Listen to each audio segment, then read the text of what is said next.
Everybody was Raiden fighting with bullets fast as lightning. In fact, it gets a little bit frightening unless you play with expert timing. There are funky fighter planes, they're flying all around. So jump into your aircraft and try to shoot them down. Will the fairy drop a bomb so you can drop one too? While you try collecting medals as they all fire around you. Everybody loves Raiden fighting. Shoot! With bullets fast as lightning. In fact, it gets a little bit frightening. Shoot! Unless you play with expert timing.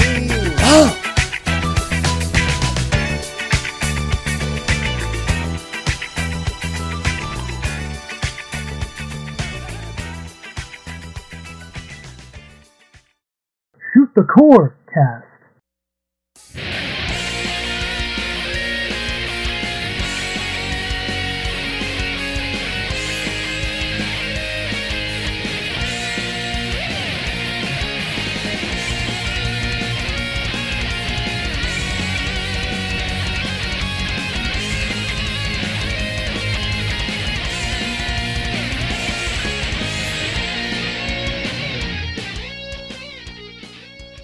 Let's get this show on the road. Welcome to Shoot the Corecast, the official companion podcast to the RF Generation Shmup Club. This is a family-friendly shmup-themed podcast that asks, who let the gun dogs out? I'm Addicted, also known as Addicted to Shmups, and with me as always is... MetalFRO, also known as Game Boy Guru. And if you would like to connect with the podcast, you can follow us on Twitter at ShootCoreCast. You can also follow me directly at Game Boy Guru. You'll find our podcast via our Linktree page, where you can get all the feeds and link to our merchandise page. That is linktr.ee/shootthecorecast. Also, please join rfgeneration.com and join in the Shmup Club playthrough through the forum. You can also subscribe, rate, and review the podcast on your preferred platform. Join the RF Generation Discord channel, which is linked from the front page of RF Generation, and check out the dedicated Shoot the Corecast topic. And follow me on Twitch to get notifications of new streams, because I do stream the Shmup Club game multiple times throughout the month. That is twitch.tv/GuruGameBoy. Always good to watch that parrot dog. Indeed. And RF Generation is a good place to check out if you're looking to catalog your collection. I don't know how many times I forget that I bought Tex-Mexium Rides again, and then I buy it again for the 2600. And I get a whole stack of these darn things. Wow. Maybe I should put these in someone's secret Santa stocking. What you probably should do is buy enough copies of Tex-Mexium Rides Agains so that you can then start your own Atari landfill. Oh, that is perfect. And then... I can sell... what I can do is I can sell investments into it, and then I can start making my own NFTs out of it. Yeah, and then 40 years later, dig them up and sell them at 12 times the price. And profit. That truly is. Yesterday's trash is tomorrow's treasure. Pretty much. Okay. Well, before we dive into kind of our topics for the episode here, let's go over the question of the month. I threw this out on Twitter, on the forum, and on Discord. And so the question that I asked is, What is your favorite secret or Easter egg in a video game? And we got some pretty fun responses. First one comes from @StevenEiter. Well, that 2-player mode in Super Punch-Out sure is a neat discovery. And yeah, that was a recent discovery that someone made, that apparently there's a way to unlock the, unlisted or hidden 2-player mode, so that player 2 can control the fighter that you normally play against. So that's kind of a cool little feature. Indeed, it's always nice to see new secrets discovered for old games. In fact, that's one of mine, but we'll get to that later. Our next comment comes to us from @ShootTheCore. The second quest in the original Legend of Zelda. It blew my mind back in the day that the entire remix of the game had hidden on the cartridge and became available after finishing it without having to download any DLC. I thought the same thing too. In fact, if it weren't for Nintendo Power, I probably would have never noticed, but it was amazing to just see there's something more to this game. And I didn't really think I even played the not Master Quest, but played the second quest until much later for not Collector Cast, the other podcast. Oh, for the RFGen Playcast. The Playcast, thank you. Yes, for the Playcast is the time I first actually sat down and played it through, and really enjoyed it. It's difficult, but it's definitely doable. Very good choice. Yeah. Side note, that's that month when they covered The Legend of Zelda was actually the first time I played through the original game, fully. So they pulled you away from Breath of the Wild? I think that's more amazing than that. Well, that was years before Breath of the Wild. I see. Yeah. Let's see. @PonyTachigen says, discovering the HAL rooms in Kirby games. You know what? This is one that HAL rooms is something that sort of strikes a chord, but I can't think of it off the top of my head. Do you know more about these? No, I'm not familiar with this, so I'm going to have to look that up. All right, mark it. Put a pin in it so we can come back to it later. Our next comment comes to us from @DrakeTunston. So many secrets, hard to pick one or even remember them all. My memory's not so good as it was. Hey, I'm right there with you. But I did like this one, probably my absolute favorite. It's how to get 101% map completion in Guacamelee Super Turbo Championship Edition. Yeah, and when I watched the video, I realized that it's one of the things about Guacamelee is that there's a lot of sort of current or semi-current cultural references and things like that. So there are some memes and things referenced in there that, of course, 6 months after the game came out, were not going to be timely anymore. But I think that's part of the joke. Yeah, Guacamelee is pretty fun. If it were a shmup, I would definitely recommend it for us, but that's all right. Maybe they can come up with a what's that? Is it Ron to pick up Guacamelee in the dungeon? Is that game or something? Is it Ron to shoot 'em up girls in a dungeon? Yep. Is it Ron to Guacamelee in the dungeon? And then Shadow Kisaragi followed that up on the Discord by saying, just to double down, and then linked a video showing apparently an area in Guacamelee 2 where you can see the same memes that show up in that section in the original. And then sort of the game mocking itself for including the same, now quite outdated memes. That was a fun touch. I like it when a game's not afraid to make fun of itself. Very parodious. Yes.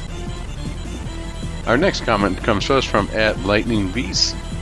In the DS version of Mega Man Battle 5, if you put any of the Game Boy Advance Battle Network games in the second cartridge slot, a remix of the game's battle theme plays during random encounters. Now that I like. That is very MSX. Yeah, I was not familiar with this, but that's a nice touch. SPM mentioned on the Discord, nostalgia talking here, but I have really fond memories of the secrets in the NES and Super NES Mario games. If I had to pick one, getting on top of the screen in the OG Mario to skip some worlds was a fantastic surprise. Yeah, I mean, it's hard to go wrong with the classics. Yeah, would that be called the first Out of Bounds or Screen Break? I wonder. Is there something like that ever before an arcade game that you could go? I know that level 257, but oh, right.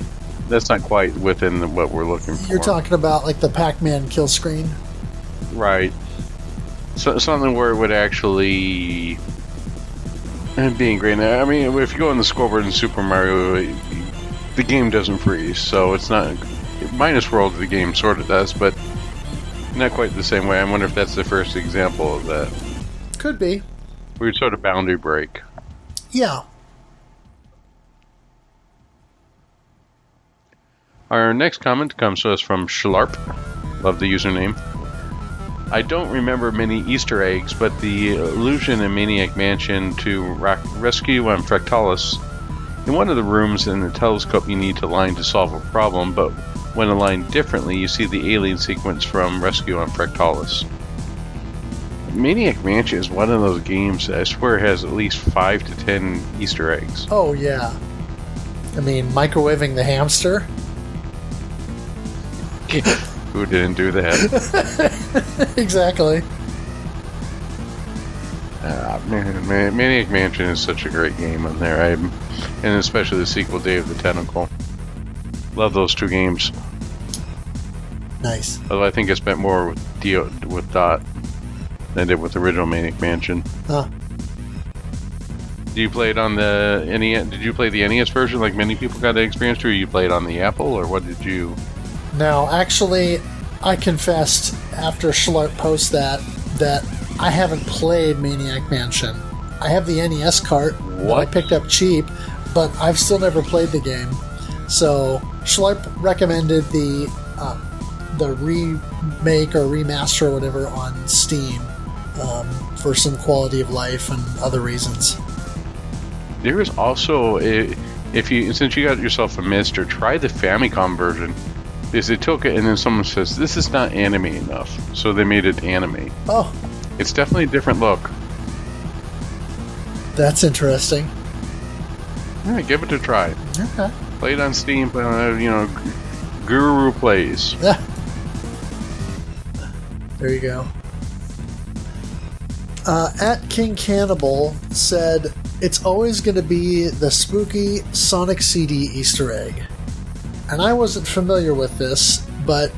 Isn't that the music? No. With the ghost music? He included a graphic of this weird-looking Sonic with a derpy face. And I'd never seen this like the before. Mario 64 title screen or something? I think I've heard of this, but it's been years. Yeah, I guess you could call it the Sonic CD version of Do You Know the Way? Just a really derpy-looking Sonic. That's a bit creepy. What was the Sonic? Was it Sonic Chew? What was the one that was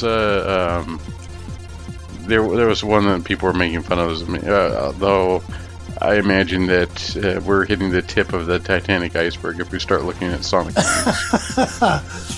Yes, I think Sonic memes are definitely qualify for the iceberg theory. Well, moving on here. Our next comment comes to us from Easy Racer. In F1 Rock 2, there are 2 secret multiplayer minigames. One is like Arkanoid, and the other is like a 2-player Space Invaders. Nice.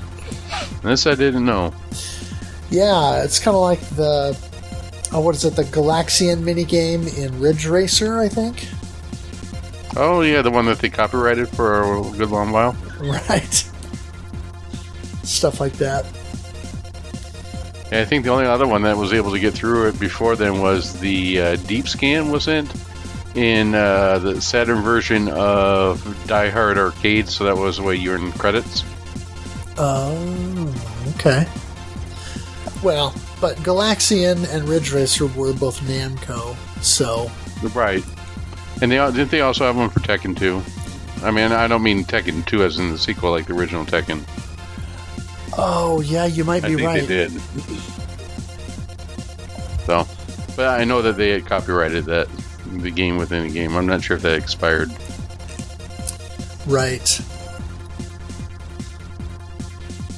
At WLTR3565 said, finding 765 numbers in Namco games. Idolmaster, Pac-Man, Tales of, Xevious, Taiko no Tatsujin, and so on. 765 would be spelled Namco, or Namco. So their games often sneak in this number for example, for money from treasure chests or high score lists, or 765 combo in their rhythm games.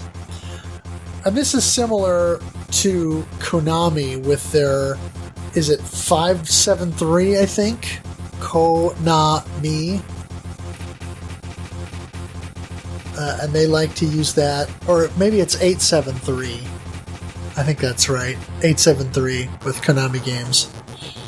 So that's something that they like to do kind of randomly in games, is find some way to include 873 as a pun or as a funny little extra. I'm assuming this doesn't apply to Ponchyslow or pachinko machines, right? You never know. I mean, at this point with Konami, you just don't know. That is for sure. Our next comment comes to us from Ed Deutschrich. Finding and fighting Reptile in the original Mortal Kombat. Yeah, that was, oh my gosh, back, so many playground rumors on that one. Alright, in order to find Reptile, you have to fight when the witch flies over the moon on the first stage, and you have to press up, up, down, down, and, you know, within whole block will pressing forward punch. There were so many different variations of it, and I think the first time I got to see some was a high schooler do it in an arcade. Just amazed by some of the stuff. And Street Fighter had that type of stuff too, right? To fight Shenlong, you must do yes. all this crazy stuff, like no wins, and you know that famous EGM article. Yes. So yeah, good old times back then. In fact, this sort of reminds me of what takes me back to my youth. My mom got me a journal that I was supposed to be, writing short stories and stuff, and she thought, my son will turn out to be a great writer. Well, instead, I wrote down all sorts of codes for Nintendo games and passwords and Mortal Kombat moves, everything else. So it was a little bit of a trip to find that the other day. I'm just thinking of the meme with Leo DiCaprio and Kate Winslet in Titanic. Oh, Titanic. Where she's looking at the book, and then you see the other picture, and it says Mortal Kombat move list or something like that. Yep. That's good. All right. Our final entry comes from Zoido on Twitter, and Zoido shared a GIF of Mega Man X doing a Hadouken. That is true. There, if you do a certain, I think it's a certain set. There's a certain set of conditions. Within one, you get the Hadouken. Two, you get the Shuriken. Sure, I know I'm not pronouncing that right, but Shuriken, and I think X3 has something as well. I think after that they stopped. But in the first three, they should have done Street Fighter moves. Yeah, and I think you have to have a certain set of armor or a certain upgrade in order to accomplish it.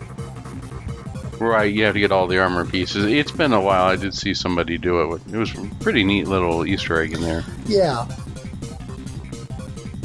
So what's yours?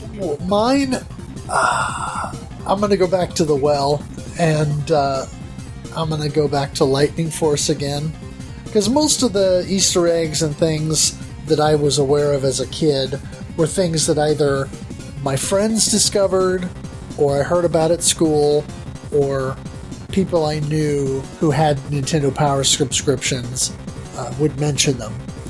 But when I played Lightning Force, and I discovered two things. One, after you beat the game, if you go back into the options menu, you get access to those 10 Omake tracks. That blew my mind. That was such a cool discovery. And then the other was when you go into the options menu and you set your lives to 0, and then that gives you 99 lives. That was huge, because that was a way for me to sort of practice the game more easily, because I could just die and die and die, and it didn't really matter, because with 99 lives, unless you barely do anything or you run into every conceivable enemy and obstacle, it's likely that you're going to beat the game. So it's at least a way that you can practice it and sort of learn the levels in a less threatening kind of way. So that was a huge deal for me after I discovered that, and it allowed me to get good at the game. You know, that sounds like a YouTube challenge that you'd see these days. And can I beat Lightning Force after running to every single obstacle? Right. Make that. Here you go. Here's your summer games done slowly. Put that in for the next Shmup Slam. All right. What about you? Very nice choice. For me, it's a toss-up between two. One has to be the sarcastic announcer from Wave Race Blue Coast. I thought that was great that you can input a code, and this was discovered, maybe 5 years ago? So well after the GameCube version has launched. But if you input a certain code on there, you get a sarcastic or a snarky announcer. It's like, oh, you just barely did that. You won't get it next time. That was just great. And then the other thing would have to be in Wolfenstein The New Order. If you sleep in between levels, you actually can play the original Wolfenstein 3D levels. Oh, very cool. So I thought those two were great. And then honorable mention has to be Call of Duty Black Ops 2, where if you shoot the heads off all of the mannequins in Nuketown, you can play Pitfall, what else? There's a couple other different Activision titles that you can play. Huh. I was not aware of that. That's Black Ops 2? That's Black Ops 2, but in the Nuketown map, yep. Huh. You had to shoot off the heads off all the mannequins within 90 seconds. Well, I haven't got around to Black Ops 2 yet, but when I do, I'll have to remember that. And then there was also the one that the developers of the game, which was Batman. If you developers had to say, hey, if you get past a certain wall, you blow it up and you go through in Arkham Asylum, they had the sequel to the game showing up here. It's like a map of Gotham City, and it says Arkham City approved. Huh. And so they hid the sequel directly in the first game, and no one found that until the developers actually posted it. Wow. That's cool. Then there's also the Dead Rising store in the mall, the original Dead Rising. It's called Jill's Sandwiches. That's great. And then, of course, there's the literal Easter egg in Grand Theft Auto Vice City. It's just, you have to go through this certain wall in there, and it says Happy Easter on it. It's just this egg on a pedestal. Yeah. But then, I'm certain you know about the origins of the word Easter egg, and probably everybody listening does, with adventure, right? Right.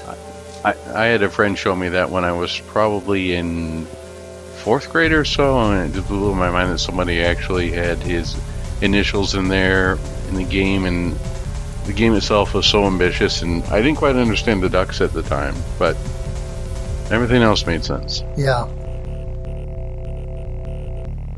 pretty cool. Well, thank you everyone for your interesting answers and for participating once again in our question of the month. Yeah, thank you. Without your responses on here, we would have nothing else to discuss. Well, now we should discuss our focus shot game, Mushihime Sama. Oh, not Deep Space Waifu 2? No. Oh, maybe next month. No, I didn't have a lot of time to play this month, but it got me thinking about how I've kind of stepped away and come back and stepped away and come back. I just haven't dedicated as much time to playing this game as I should. And it seems like the most time I get to play is on the weekends. And I've seen some discussion in some of the Shmup Discord servers about the importance of playing every day. So I'm thinking I need to make some adjustments to my schedule so that maybe first thing in the morning I can get up a little bit earlier, go to bed a little earlier at night, get up right away so I can get 15, 20, maybe 30 minutes in and just get a little bit of time every day to play and hopefully improve. Because I'm thinking, I've sort of hit this wall with Stage 3 where, yeah, I could bomb my way through a couple of difficult parts, but I really want to learn to route it properly. And so I'm not going to have hope of ever truly getting through the centipedes in Stage 4 or routing the pitcher plant sections in Stage 5 if I can't get Stage 3 done without dying, or at least only dying once. So... No, I have to say that I've heard Aqua say that too. Early to bed, early to shmup makes men healthy, wealthy, and wise. Right. Yeah. No, I mean, it's mental. Shmups are a mental game, and if you've got enough coffee or caffeine in you and you can focus on the screen and do it every day, just like you would do golf or anything else, you're going to get better at it. I definitely agree. Yeah. So I'm hoping that I can make some adjustments and get to where maybe next month when we come back and discuss this, I can say that, hey, I've been playing Mushi almost every day or every day, and guess what? I'm routing Stage 4 now, or, I'm practicing the Stage 4 boss, or something like that.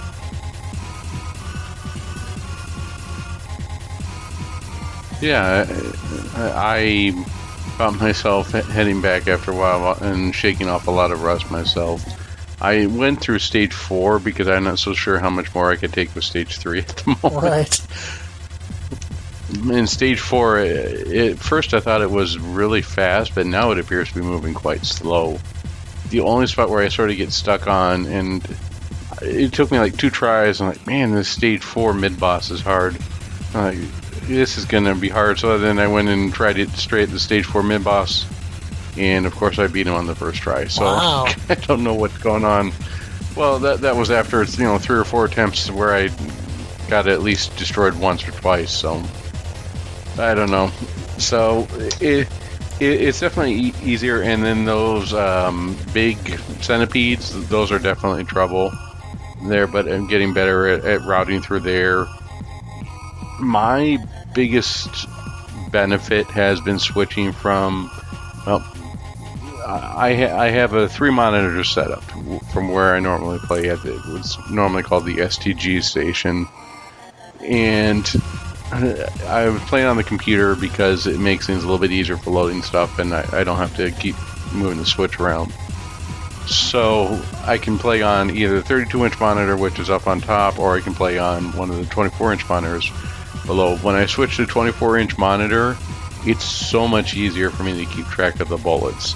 Not only because I'm aging, because I can see the entire playing view all at once.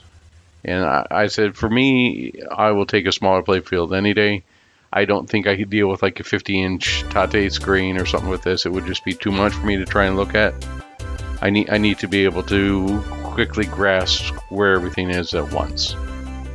On a larger screen, I think I would be a little bit more limited to checking around my ship and focusing on that, especially in a Danmaku game. But by being able to see the entire screen at once, it really helped me focus on where I needed to be. Yeah, I think I've figured out, because with my setup now, I've got my 4K LG TV, and then I've got my older 1080p Sharp Aquos TV, and I think I figured out between the two, especially playing Mushi on both TVs, because I've been playing Mushi Tate on the 55-inch 1080p screen, and I think I figured out that my older 1080p TV is a bit laggy, because when I play on there, I play worse. And I think it's not just because it's so big with Mushi in Tate mode. Even if I don't blow up the screen and zoom it out, it's still very large.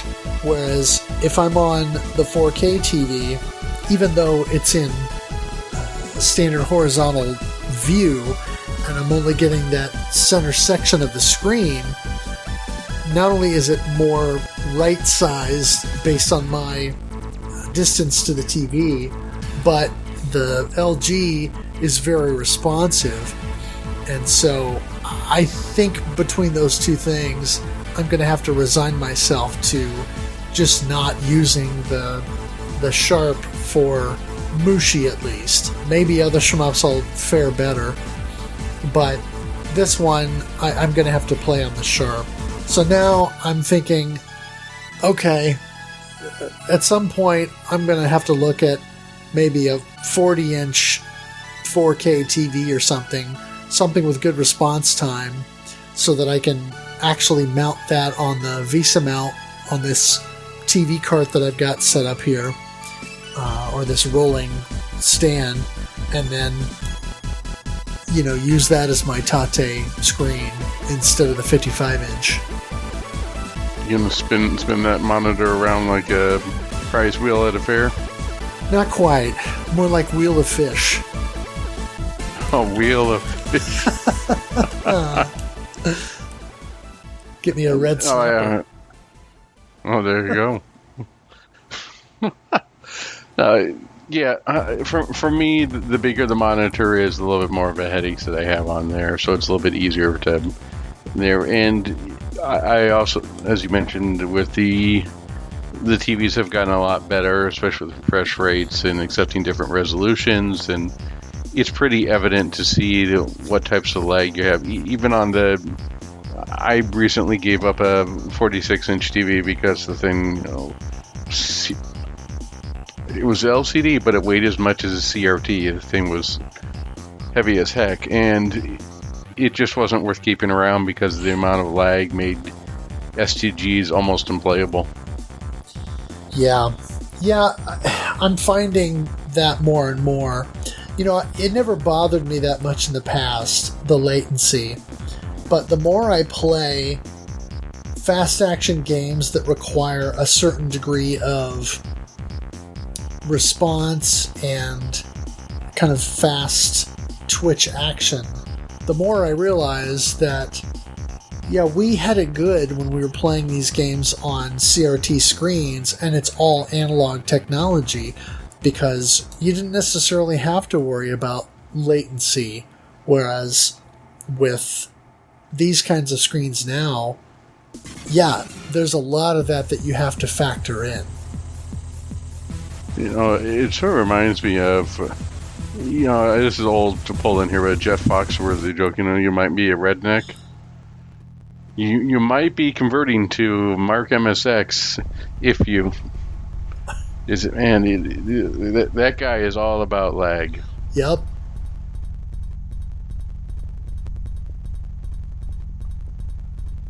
Rightfully so. That's the reason why I still have and a couple of CRTs laying around. And it's not just for light games or light gun games. No, certainly not. And with the amount of stuff that's coming to Mister, I mean, we can talk about this in Shmup News here, but the amount of cave games and Psycho games that are coming out there, it's incredible. Yeah. Well, and certainly that's going to be one way to play those games and get really good response times, not having to worry about being on CRT because of the format that they're in. Or you could just hook them up to a CRT. All you need is that I/O board. That's true. I mean, well, that and to probably rotate your monitor, but we do not condone rotating your CRT without professional help, or at least consulting a physician first. Physician. Those things are heavy. Yes, they are. Alright, anything else on Mushihime-sama? No, I just need to get back to the grind. Yeah. Get your mental game in check. Here, it definitely gets easier. I think that, well, stage 4 does seem a little bit fast and so on stuff in there. It's nothing compared to the speed of Futari, especially stage 4 Futari. That really moves fast. Yeah. Or just start playing some more of Raiden 4, the stage 2 boss. Well, I get really good at dodging bullets. Oh, yeah. Alright, let's move on to Shmup News. We'll start off with Strictly Limited Games has confirmed that the physical versions of Ray Z Arcade Chronicles, when they release the R Gear, will be included. However, the bonus will be exclusive to the SOG physical release. Yeah. So this is, I guess this is one of those things that's good and bad. It's good that our gear is going to be available in a physical form because from a preservation standpoint, it'll be available. But isn't our gear by itself just a sort of like it was one stage and then M2 sort of took it from there? Yeah, it's either one stage or two, and there's some conflicting information out there. I think the prevailing idea is that it's one stage, but it was supposed to have been the original sequel to Ray Force, and it was scrapped early on in the development in favor of moving over to Namco System 1, I think, hardware for Ray Storm. And System 1, basically moving over to PlayStation hardware. Yeah, or maybe it's System 11. I think that's right. Well, System 11 and System 12 are the Namco too. The System 11 has less memory on there in the system. So System 11 is like Dancing Eyes. Funny, that's the only thing I can think of. Dancing Eyes in like Tekken 1 and 2, I think, are in System 11, if I remember correctly. PlayStation hardware. And then System 12 has Soul Calibur, Tekken 3, and it's like a more advanced. I think it has more memory, and I think it also has stereo on board. If those, right. And keep in mind, this is 20 years ago information I'm trying to pull from my head. Well, and as soon as I said that, I realized we're talking Namco hardware, but this is a Taito game, so I don't remember what the Taito equivalent was. But there were several companies that had PlayStation. Well, you had the ZN hardware, ZN, which was a Capcom. System 11, System 12, which is Namco. I'm trying to think of. Konami had the system. What was it? The Konami System 873 or whatever it was. And Konami, all these weird numbers. I mean, there was a lot of places where they used odd hardware, and even there's like two variants that use N64 hardware. So it's all over the place, and the PlayStation 1 hardware we used quite a bit, so yeah. I wouldn't worry about it. Yeah, but the thing that's less good about this is that, of course, then in physical form, the R-Gear component is only going to be available on the Strictly Limited Games version. So while there may be other releases through Japanese retailers, or who knows, we may even get a US release similar to what we did with the standalone release of G. Darius, for example. We may get a North American release of the Ray's arcade chronology, but only the Strictly Limited version is going to have R-Gear. So it's good that it's being preserved, but it's less good that it's going to be exclusive to a physical version. Indie shooter A2 Zygon is in development from Solid Spy 24. It's a Danmaku-style game with NES-like graphics. It's due out December 2022, and there is a demo on Steam. Yeah, it looks pretty good. I wanted to check it out. Yeah. Raiden 4 Overkill has been delisted from Steam and GOG, but more releases of Raiden 4 X Mikado Remix are coming, Cross Mikado Remix are coming. The physicals for the PS4 and PS5 on its way.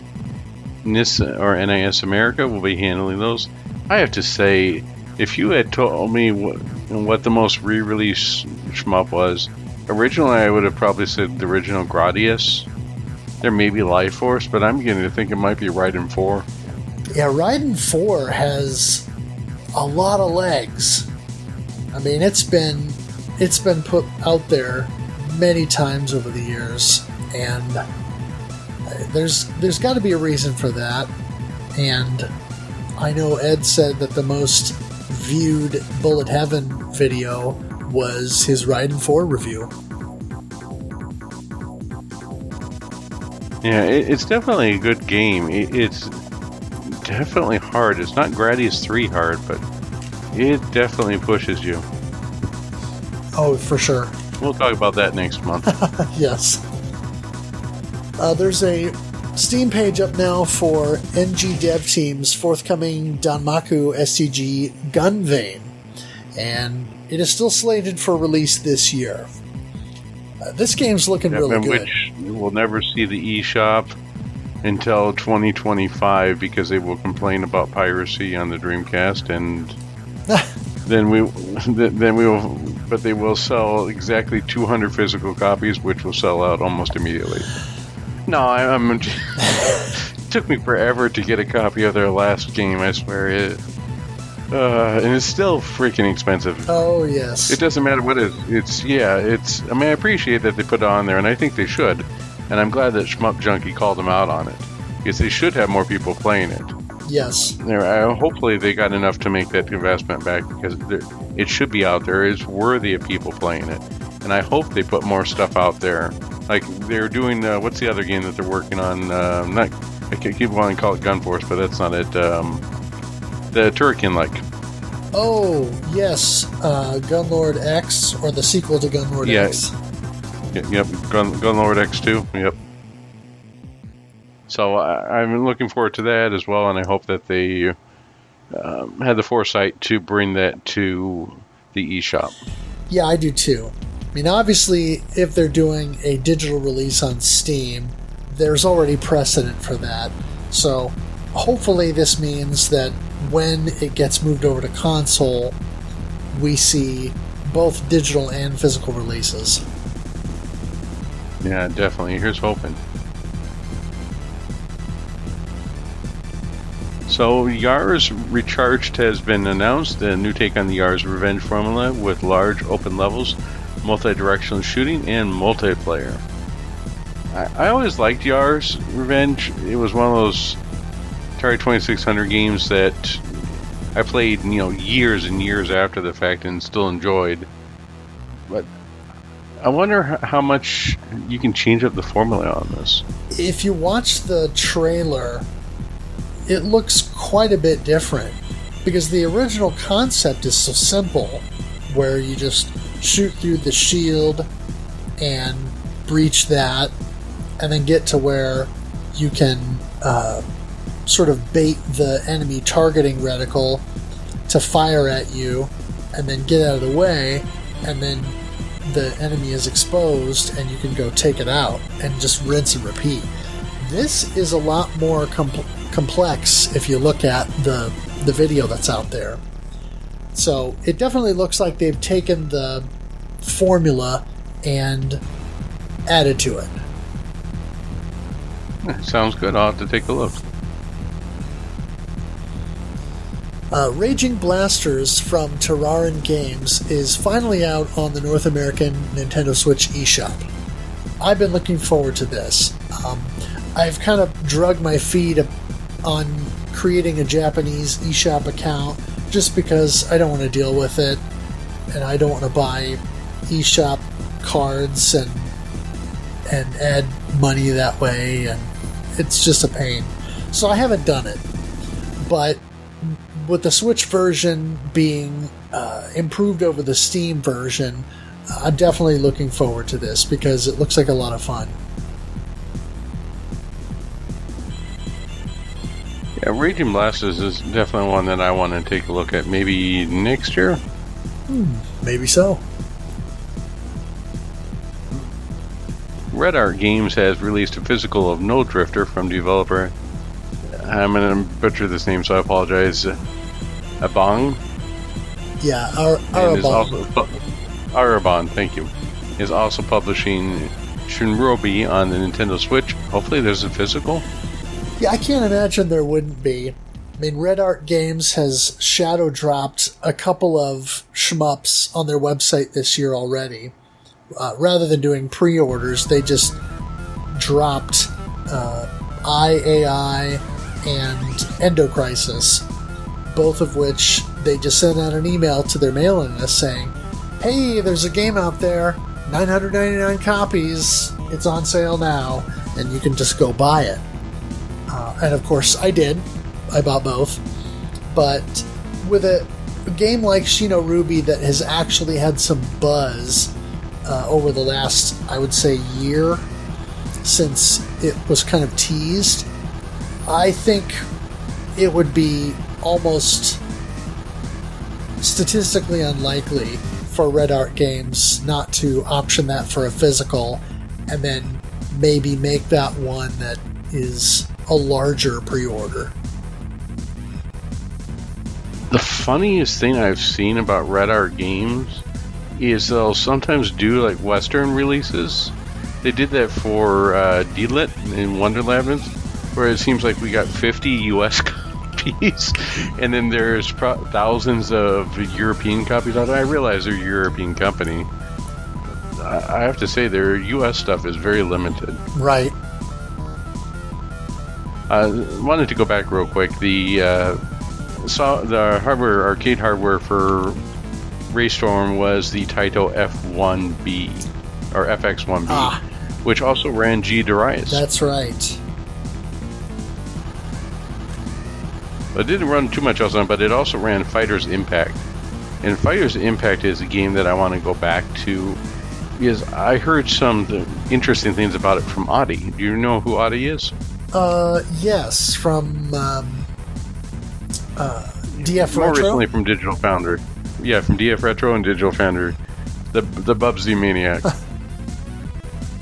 But he also had a very large hand in the Cotton reboot. Oh. So I'm wondering if we might be able to get his input when we eventually cover them. Cool. Classic Taito shooter Gun Frontier is out on Arcade Archives. The Western release is known as Gun and Frontier for some reason. But this is a bit of an infamous game because it has been said that what's his name? Shinobu Yugawa, who created Battle Garega, but this is supposedly his favorite game. And certainly you can see elements of Gun Frontier in Battle Garega. such as collecting the gold bars to charge up your bombs and things like that. So there are some definite elements that you can tell inspired Battle Garegga.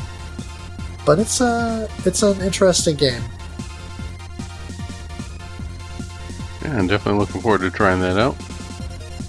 And dying in frustration over and over again to rank that increases too fast. A new Toho game is releasing. Well, geez, what that happens every week now, doesn't it? Maybe every other week. Oh, wait, this one's releasing for Comic Cat 100, developed by Zune. There we go. Toho 18.5 Bulletphilia Black Market. Still swear they should call it Incessant. Bulletphilia Black Market works for me too. Well, yeah, I have to say the Toho games is something we definitely should cover at some point, and I do like some of those on there. I think everyone loves that. One that ends with night. I can't want to say Endless Night, but that's Imperishable Night. Imperishable Night, yeah, which is 8, I think. And the recent one was okay, but Imperishable Night was where it has the really good soundtrack that everyone likes. Well, that one and Embodiment of Scarlet Devil. Yep. I think, is that 12? I can't remember now. Oh gosh, I don't remember either. You know, it's almost like trying to describe somebody a Hardy Boys book, right? You go, it's the one with the smugglers. Well, they're all with smugglers.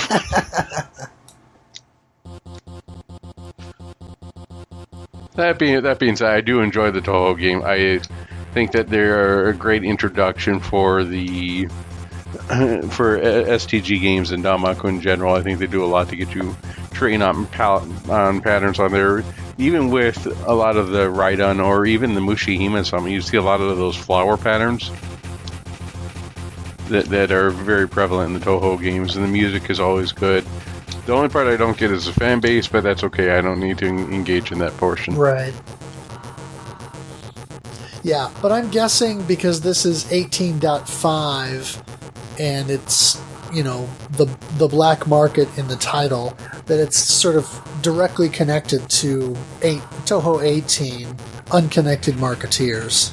So I'm guessing there are maybe some... Yeah, so it's the black label version. Say black market, black label. Right, that could be. But I'm guessing it's a direct sequel or... That's my Toho fan fiction. Demon Throttle is getting a second physical release, this time through Amazon. So if you missed out on the original Special Reserve Games physical version, you'll still have an opportunity to get a copy for yourself, since this is a game that's not supposed to get a digital release.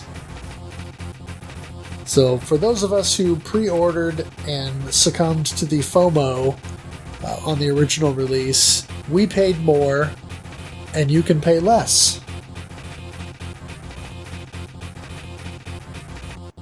Thank you for paying more.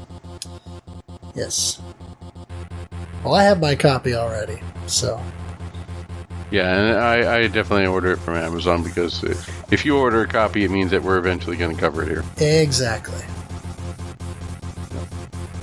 Alright, so a prototype build of Star Soldier Vanishing Earth for the Nintendo 64 has been found and dumped. No word on the differences between the proto and the final releases, but it's always good to have a prototype dumped. Another one preserved, even if it doesn't have much changes. It's always interesting to see what people were thinking, or even if it's something as simple as like a title screen change. Yeah, and I don't remember when I saw the tweets about this, there were, I think, 2 or 3 other games on the developer cartridge that got dumped alongside it, but for me, it's kind of cool that this being the only official Nintendo 64 shoot-'em-up, traditional shoot-'em-up, and having a prototype version available is kind of cool. Wait, you're not counting Star Fox 64? Well, I guess I would count that, but not everybody does. That's true. I mean, I know Mark MSX does, but... Insert your own Monty Python Spanish Inquisition joke there. Nobody expects the Shmup Inquisition. I'm sure that will be a t-shirt coming out either by us or maybe the Electric Underground. Right. Dojin shooting game Kikura is slated for August 19th, 2022 release. It's got ground-based movement like Guange from Cave or multi-directional movement like Pocky and Rocky, but it looks very inspired by Toho games. And it's from developer Kenko JSB. Yeah, definitely always looking forward to Dojin games because those, again, just like you're dealing with indie titles, those are the ones that actually take risk on there. With the different types of systems on there, or... I'm trying... The last one that... Demonizer, yes, it's traditional in some ways, but it definitely added some new mechanics in different ways upon doing stuff. It wasn't just like a carbon copy of Gradius or something there. It definitely took some risk. Or even on the developer, he's going to release a second one pretty soon, and I'm certain the name escapes. What's the one that it sounds generic again? What with the all the anime girls that we covered on there? We had the developer on. I apologize, I forget his name already. Oh yes. Yes. That guy. Oh, yes, that guy. And I definitely apologize. But you know what? He's got a sequel coming out. He just may out. And it's definitely I want to try looking forward to. I'm sure they'll come back to Yes. Give me just a second. I'll look it up. You know, the beauty of doing podcasts live. Yes, and the ability to edit. Shoot, the Courtcast was filmed before a live studio. Assault Shell. Assault Shells, yes, thank you. From some guy. Some guy. No, he was great to have on, and definitely have him back on for the sequel. For sure. I definitely enjoyed that game. That was one of the Dojins that had a pretty good movement to it. Yeah. Yeah, and the sequel is looking nice. Yes. So, a new Game Gear shooter is in development from Game Impact. It's the same team that designed GG Aleste 2. It's called Gunstream, and looking good. Yeah, there's not a lot out there on this yet, but there's a short teaser video that has a few seconds of footage and then some screenshots.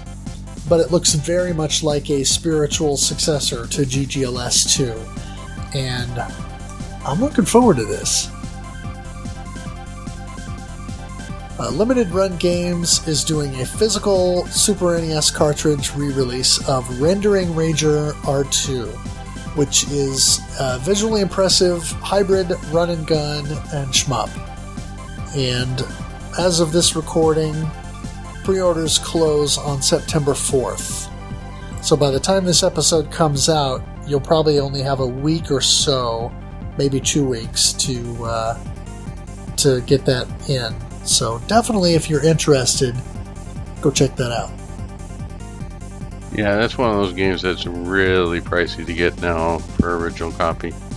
Yeah. Definitely recommend it. It had to have been a late release. Well, it was Super Famicom only. Right. And it was done by, was it Virgin Interactive, I think? I'm not sure. I mean, it's very inspired by Turrican. Yeah. That's one of the weird things with a lot of these releases and these Japan-only releases. They always have these Western publishers. There's one about, it's a action platformer with a ninja that was on Saturn. I forget the name of it. But it was EA published it. And so it's always these weird Western publishers doing these Eastern style games that end up becoming really expensive as people discover them later on. Huh. The Electric Underground Shmup Kumite 2 event took place August 8th and was a lot of fun. The full 2-part video archive can be found on the Electric Underground's YouTube page. Yeah, I definitely had a lot of fun watching this. I was able to catch a little bit. It's, you can't just say, "Oh, kids, take care of yourselves for a little bit. I gotta watch shmups." Right. Yeah, I managed to catch most of the event, and while I wouldn't say it was as exciting as the Shmup Slam event, it was definitely fun, and there were some impressive runs. Well, that's just because Ed wasn't doing an Area 88 one-handed run. That's true. That's hard to beat. August 4th saw the release of Shooting Game Kari on Steam, which is a free-to-play and free-to-download game from Psychesoft. It's a doujin shoot-'em-up.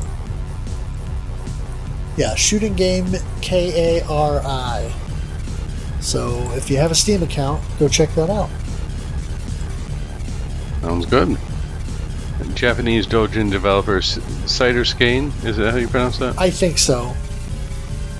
Okay. Remember, I did go to the Maritime Essex School of Pronunciation. This is true. Japanese doujin developer Cider Skane has teased a forthcoming game, Altan X Origin, which appears to be a remake of the original doujin Altan X game that predated the Tale of Altan X trilogy of games. Graphically styled similar to Kamui, the game has a melee mechanic in addition to shooting, which can eliminate some bullets. Well, that reminds me very much of Radiant Silvergun there. Uh-huh. Originally released on the FM Towns in 1996. Yeah. So... Yeah. I'm definitely looking forward to that. Yeah, I mean, the footage so far looks really good. So I like the Altan X trilogy, so it will be cool to kind of get another game to be able to make it a quadrilogy. Well, then they'll split that off, and that the prequels will become its own thing. We'll have a prequilogy. Yeah. Hey, any way we can slice and dice it, an Altan X will be good. Yeah. A new indie shoot-'em-up called Flesh has a Steam page with a demo. It's a horizontal Danmaku style with hand-drawn art and sort of a comic book style to it that has this gruesome sort of cartoony look. It's interesting. Definitely one to give a try. So, are they trying to take, like, Night of the Living Dead and turn it into a shmup? Because that sounds pretty cool. Not quite. It's not gruesome in that way. I don't know, it's hard to describe. You just kind of have to go watch the video. Think... Oh, I want it to have like a guy with a chainsaw melee attack and then say hello to my boomstick. Think the cartoony and almost whimsical look of something like Project Starship X combined with the body horror of like the Yakoga games. Of what game? The Yakoga games. Oh, okay. Let's say it's like our type, but it's cartoony. Yeah, it's odd. Huh, that is definitely odd. To give that a shot. According to Twitter account @POTPJ, a new doujin shooter is in development tentatively called T Project STG. It's apparently been in development for 2 years and based on the teaser video, looks inspired by Gladius in Darius games, as well as other horizontal STGs, slated for a 2024 release. Oh. Well, another STG is certainly welcome. Although at this point, I swear we've already filled up our calendar then some. Yeah. Well, and when you look at the teaser video, there are definite inspirations from, like I said, Gradius and Darius, but then there's also a melee mechanic. So it looks like could be very promising. Well, as long as people are willing to try out new things with STGs, think it's a good thing. It doesn't matter to me how many are released. I just welcome new ideas and new fresh takes. Yep. As long as the passion is here, I'll keep playing. Yeah. Additional shooting games have been announced for the Mega Drive Mini 2, including Denon Aleste, which we got in the West as Robo Aleste, and then also an enhanced version of the Sega Genesis port of Viewpoint, which apparently has an overclock that should make it perform better than it did on the original system. This would also mark the first time that the Genesis version of Viewpoint would be released in Japan, which I was not aware of. Yeah, I'd like to see what the box art looks like on that, man. The Viewpoint cover art for the Genesis needs some work. Yeah, it's pretty bad. It's like somebody took it literal. Yeah. Exactly. You know, someone's looking at the back of a dollar bill. Oh, the Eye of Providence on the back of a dollar bill. Yeah, let's add that in there and throw some more triangles in there. That works. Everybody loves triangles. Yes. Yeah, in the Genesis version, the one thing I hope they improve was the soundtrack, because that was not its strong suit. Yeah, I mean, as we said in the Viewpoint episode, they tried their best, and honestly what they came up with was impressive, but ultimately it falls short compared to the Neo Geo original. And now I can hear Red McKnight screaming at his phone as he listens to the podcast, saying, "No, the Genesis version is better." No, I mean, if that's what you go for it. But it's, to me, this is the one clear case where the Neo Geo version sounded better. Yeah. There's a new homebrew Game Boy Advance game called Bullet GBA, which is a bullet hell simulator, and it's free to download. Yeah. This is a neat little project. I'm gonna have to grab this. Yeah, out of all the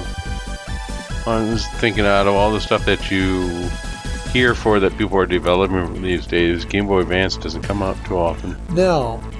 So between this and Dangan GB, definitely gonna have to try these on the Mister. And I mean, out of all the stuff on there really wasn't that much. Well, I suppose the Game Boy Advancer was more than there was on the DS. The DS had, what, 2? Maybe 4 shmups? Yeah, I mean, Nanostray 1 and 2, and a couple of others. It had Space Invaders, if you count that, but the Space Invaders Extreme. Right. But still, it's pretty slim pickings on there. Right. Or Katsui Death Label. Right. But most people, that's more like a boss rush. Right. And I certainly... It's still STG, I'll give you that. I certainly don't want to pay $500 for a Katsui Boss Rush at this point. I don't know. If you find yourself selling another one of those band albums, maybe you can. Yeah. There's a Japanese shmup streaming event taking place August 21st called Matari STG Relay 2, which will include demonstrations of 10 different shooting games from Toho and other Doujin shooters to various arcade shooters. Check out Plasmo_STG on Twitter to get the translated English schedule. That sounds good. Plasmo's always got some good stuff going on. Yeah. Just like Aquas. It is definitely different, but it's always interesting. Yep. Alright, the Steam version of Bullet Hell Monday, which is a mobile STG, will soon be in open beta, so sign up for the playtest on the game's Steam page. Yeah, that describes every single one of my Mondays, Bullet Hell.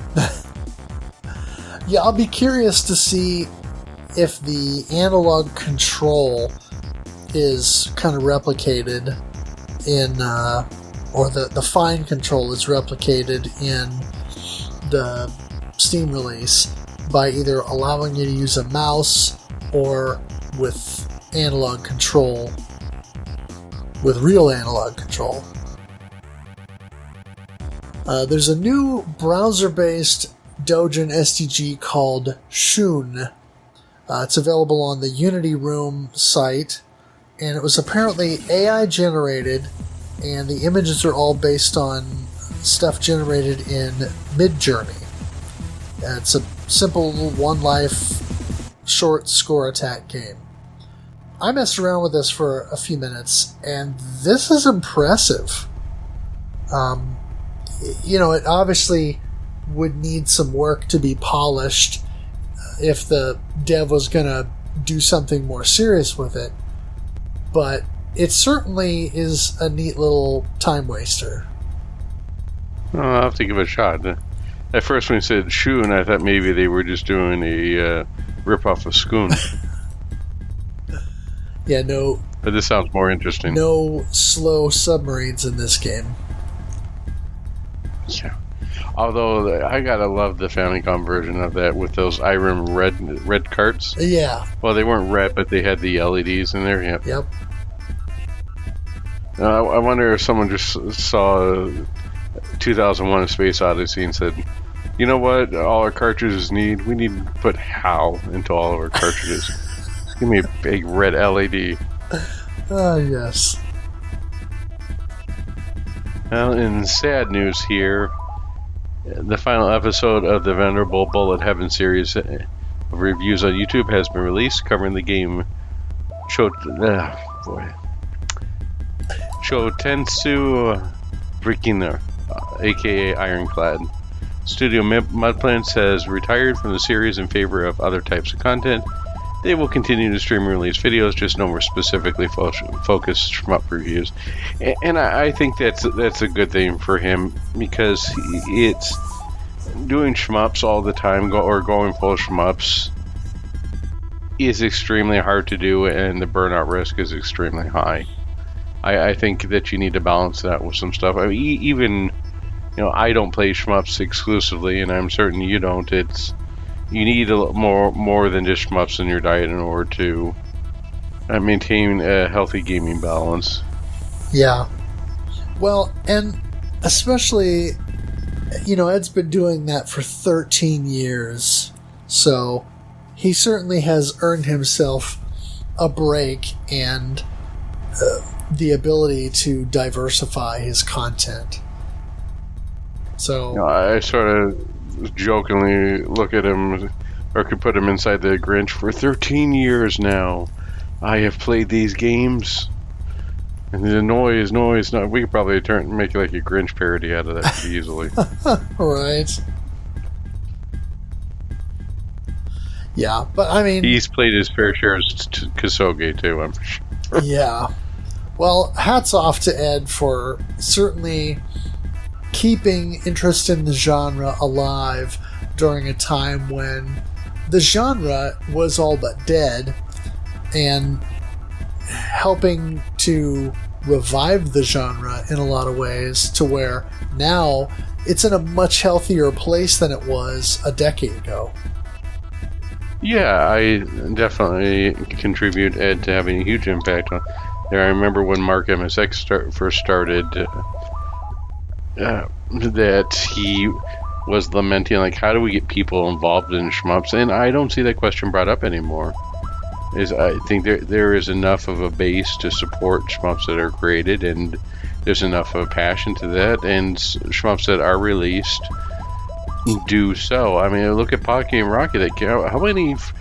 How much during the summer did we, and they were delayed, sure, but how many shmups did we end up getting? We got a Death Smiles 1 and 2 that came through. We got Pocky and Rocky reboot. There, we got the Rock and Roll Cotton. That would have been unheard of even 2 years ago. Oh, yeah. And I mean, when Mark and MSX started, and when we started, now 3 years ago, the genre was just kind of coming into a little bit of a renaissance, where we were seeing more doujin releases, more indie games, new stuff popping up, and now I think the genre is the healthiest it's been in at least 15 years. And look at all the Cave re-releases on there. I mean, limited run games. I'm pretty certain that Josh is a pretty big fan of SDGs and the stuff that they've worked out with M2 to bring in the Garega, Dangan Feveron, and they worked with Livewire, Mushi, and Espelita 2 just finished up. And one could easily say that DFK is on its way. Oh yeah, I can't imagine they won't do a DFK release. And then after that, I wonder what they're going to do. Hopefully, they can do. Well, DFK has Black Label on it, right, with the stuff that they've got. So maybe that they do a Ketsui finally. You know, put that on, move that away from the M2 and put that on Switch. I don't know. It probably could be done. I'm hoping that the DFK release includes the Ketchupachi or Ketsupachi DLC. Oh, then there's the third one. That I can't think of the DOJ. Yeah. Too many acronyms. I feel like I'm talking in IT here. TCP/IP. The TCP/IP version. You know, your Netscape navigators. No. Your DOJ or even something like Pink Sweets or Ibarra would be nice, or get that dual pack on there if you're going with the rest of that stuff, where you get your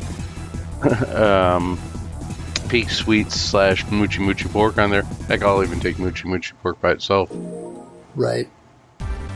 Yeah, I mean, any way that we could get more of these games in a better format would be nice. Agreed, definitely agreed. And even if they go back to the well and start doing the originals on their Donpachi, I might stop and think for a moment if they do B-Storm. But Donpachi and Dodonpachi, definitely. Yeah, I would. And DOJ. I would love to see a Dodonpachi double pack or something like that. It's double the bees with Dodonpachi and Dodonpachi. or even a switch of Feveron. Yeah. And they already did Esperade. Yep. Or Esperade, whatever you want to pronounce, but it would be interesting if that went to the Switch, but that could still get a US physical release. Right. And there, what else? Espelita, they haven't done that for Switch, or that's stuck on the PS2 as far as I know. Yep. The original Espelita. Yep. I wonder if they would do go back to that. That would be nice. I think what else is on the 360 that they could bring back. Most of the stuff has already come out, right? The other one that they had, which I think we covered last month, was the space one that's really expensive now, but they did a redux of it. I'm trying to think of something Force, I think it is called. That's all right. I swear I'm pulling a page out of Geriatric Danmaku's book this month here with my recent issues with my my arthritis in my neck and then forgetfulness. I might have to steal his username. Oh. But no, we talked about what the heck is that? It's not Rigid Force is the R-Type one. Oh, yes. It's a 360 one that they came out, and then they came out with a sequel, and it's been out on Steam forever, but the 360 version is outrageously expensive. Oh, you're talking about Bullet Soul? I think is it Bullet Soul? I think it is. Yeah, Bullet Soul, and then Bullet Soul Infinite Burst. Soul Infinite Burst, yes. Yeah, those are... That's coming out to Steam, isn't it, soon? Not Steam, but Switch. Yeah, that's getting a Switch release Infinite Burst. Yeah. Eschatos, yep, and then Ginga Force, which are coming out very soon, too. Yeah, there's really not much left on the 360 that I can think of. I mean, Death Smiles 2 was one of the biggest ones that was on there, but that's already out. Yep.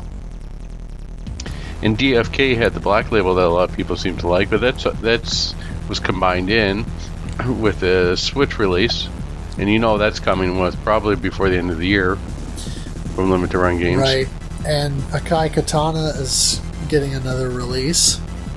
Right. I'm still amazed I was able to snag that game for $13 brand new on Amazon. No one cared about that game for a while. Now it's now it's not so much. Right. Yeah, now it's expensive. But anyways, yeah. Sort of like Raiden 5. Nobody cared about coffee on the Switch. Nobody cared. Now all of a sudden it's like $130. Yeah, it's ridiculous. Hold on to your coffee. It ages very well.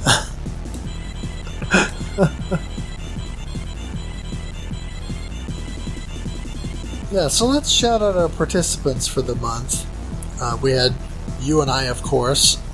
We also had Fomacho, Geriatric Danmaku, Normatron, Corkman, Drake Tungsten, SPM, and Schlarp. Thank you to all who participated. I especially like Schlarp. I don't know why. To me, it sounds like a like the evil version of Snarf. The one with maybe a Snarf with a goatee or something. It's Sharp, my evil twin from another dimension. Oh, it's just a good name. I like it. Doppelganger. Doppelganger, indeed. Or as my son has recently been watching the remake of Danger Mouse from 2015, what they call the evil dimension, the Twistyverse. It's Schlarp from the Twistyverse. There you go.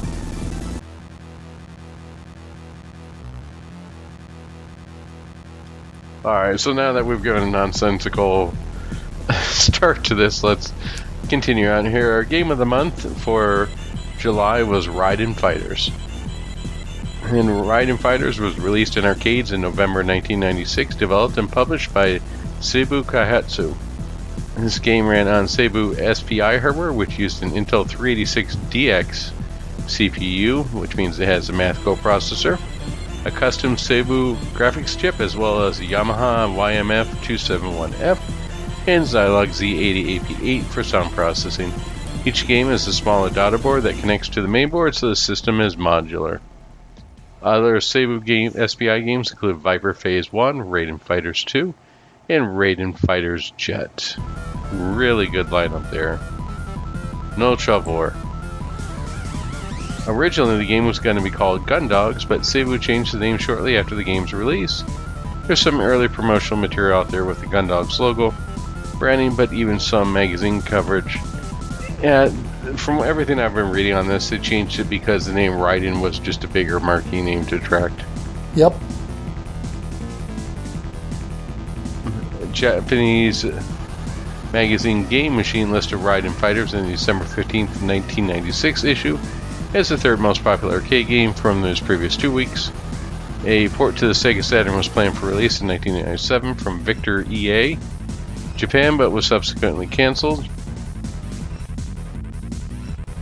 Add that to the list of things the EA has killed. Additionally, a port to the original Xbox and PC were planned called Raiden Fighters Illusion, but was also cancelled. Eventually, it did get a release to the PC, which we'll get on in just a second. Raiden Fighters did finally get a home version more than a decade after it appears in arcades, with the Raiden Fighters Aces released on the 360 in 2009. Developed by Success and Gulti. Is it, or Gulti? I'm not sure. Yeah. Okay. And published by Valcon Games. Success is the creator of the Cotton series, and other notable games from developer Gulti include Mamokun Curse, Strike Witches, and RX and Raiden. Good stuff. Other notable releases published by Valcon are Gunslingers, Corvette Evolution GT, Suzuki TT Superbikes, and a port of James Pond 2 codename Robocod to the Game Boy Advance. You had me going until the very end. You just dropped the ball. Because of the odd 56 Hz refresh rate of the original Raiden Fighters arcade cabinet set, the 360 port was tweaked to allow for 60 Hz standard refresh rate. Raiden Fighters also saw a release on the Android in the Raiden Legacy Collection from publisher.emu in 2013, and also was available on the Ouya, imported to Windows on release for Steam and GOG. This collection includes all 3 Raiden Fighters games, as well as the original Raiden arcade release. The Raiden Fighter series is known for a large number of secrets in each game, many of which are key to scoring your lot of points. And the story on this is just great.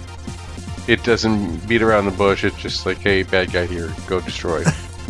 A dictator commands their army to attack vicious locations. A flight of new aircraft codenamed Gundogs is deployed to state-of-the-art weaponry to fight back the dictator's army and destroy the main headquarters. And they don't even show anything with the dictator. It's never named he, she, them, us. There's no pronouns for just dictator. Yeah. And it just sort of moving along. And even by the Raiden Fighters jet, I don't think they do anything other than like evil dictator. Right. I like it works. Yeah, the simplicity is great. Good guys, good. Bad guys, bad. You go kill bad guys. That's all you need. Yeah, it doesn't quite need to follow the plot of Wreck-It Ralph. Doesn't need to get that complicated. Although, when you get into your Raiden Fighter ship, you're gonna wreck it. That you are indeed. You could almost say you pity the fool. So looking at the gameplay, there's a lot going on here. It seems simple on the surface because it's a 3-button game. You've got 1 button for your standard shot, 1 button to bomb, and then 1 button for rapid fire. Now when you hold down the regular fire button, you charge up a more powerful blast, and that is dependent on your ship and your weapon. Apparently you can also hold down the bomb button to sort of partially control where it will detonate when you let go of the button. Oh, I thought that was like how loudly the guy shouts, "Bomba!" No, I didn't know about that. That was pretty neat. I'll have to give it that a shot. Yeah. It's something that I think SPM discovered toward the end of the month. There are multiple power-up icons or pickups that you can get through the course of the game. When you destroy the red carrier enemies, they will drop an icon that flips back and forth between L and M. The L icons will give your plane a laser weapon, and that can be powered up 3 times. Or the M icon gives you a missile type of weapon, which again can be powered up 3 times. Now, with the standard ship types, you can only use either laser or missile. They can't both be back at the same time. The S icons will give you what's known as a slave ship, and it's kind of a side fighter that's similar to what you get in the 1942, 1943, 19XX series. And you can have 2 of them on screen at once by collecting 2 of the icons. The slave ships... Maybe we shouldn't use slaves. What do you think about minions? Minions? There you go.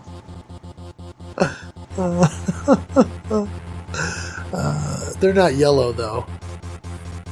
Yeah, I know. I'm just trying to be more PC. I get it. I think of it like, because I'm an IT guy, I think of it in hard drive terms. You know, back in the IDE drive days, you had a master drive and a slave drive. So, you know. Well, you know, I'm okay with it as long as the jumper is set correctly. Exactly. But yeah, if the slave ships can also tank hits for you, so they can actually take a few hits before they get blown up. Whereas your ship is apparently made of balsa wood, because you can only take one hit and then you're dead. See, yeah, that's the major thing you have to keep in mind with this game. Their ships are made of Tex-Mexium, your ship is made of Balsonium. So, and there are several times with, like in the first stage boss, where it sort of does that quick rapid fire spread, and the second stage boss sort of does it too, where it says, we know that you're good enough at dodging these bullets, but then it does a rapid fire spread where it leaves just enough where you have to get your hitbox in there. And if you're playing as one of the slower ships, it's really hard to dodge this. So you're almost either going to have to bomb, or you're just going to have to maneuver one of the Tex-Mexium ships in front of you. Yeah, you pretty much have to know where to be. Now, one of the things that you can also do is collecting additional S icons, depending on certain conditions, can trigger different formations of the side ships, and we can go into more detail on that later. There are also B icons, which will add a bomb to your stock. And as you destroy some ground targets, and then also the blue planes, those will reveal medals, which you can collect for points.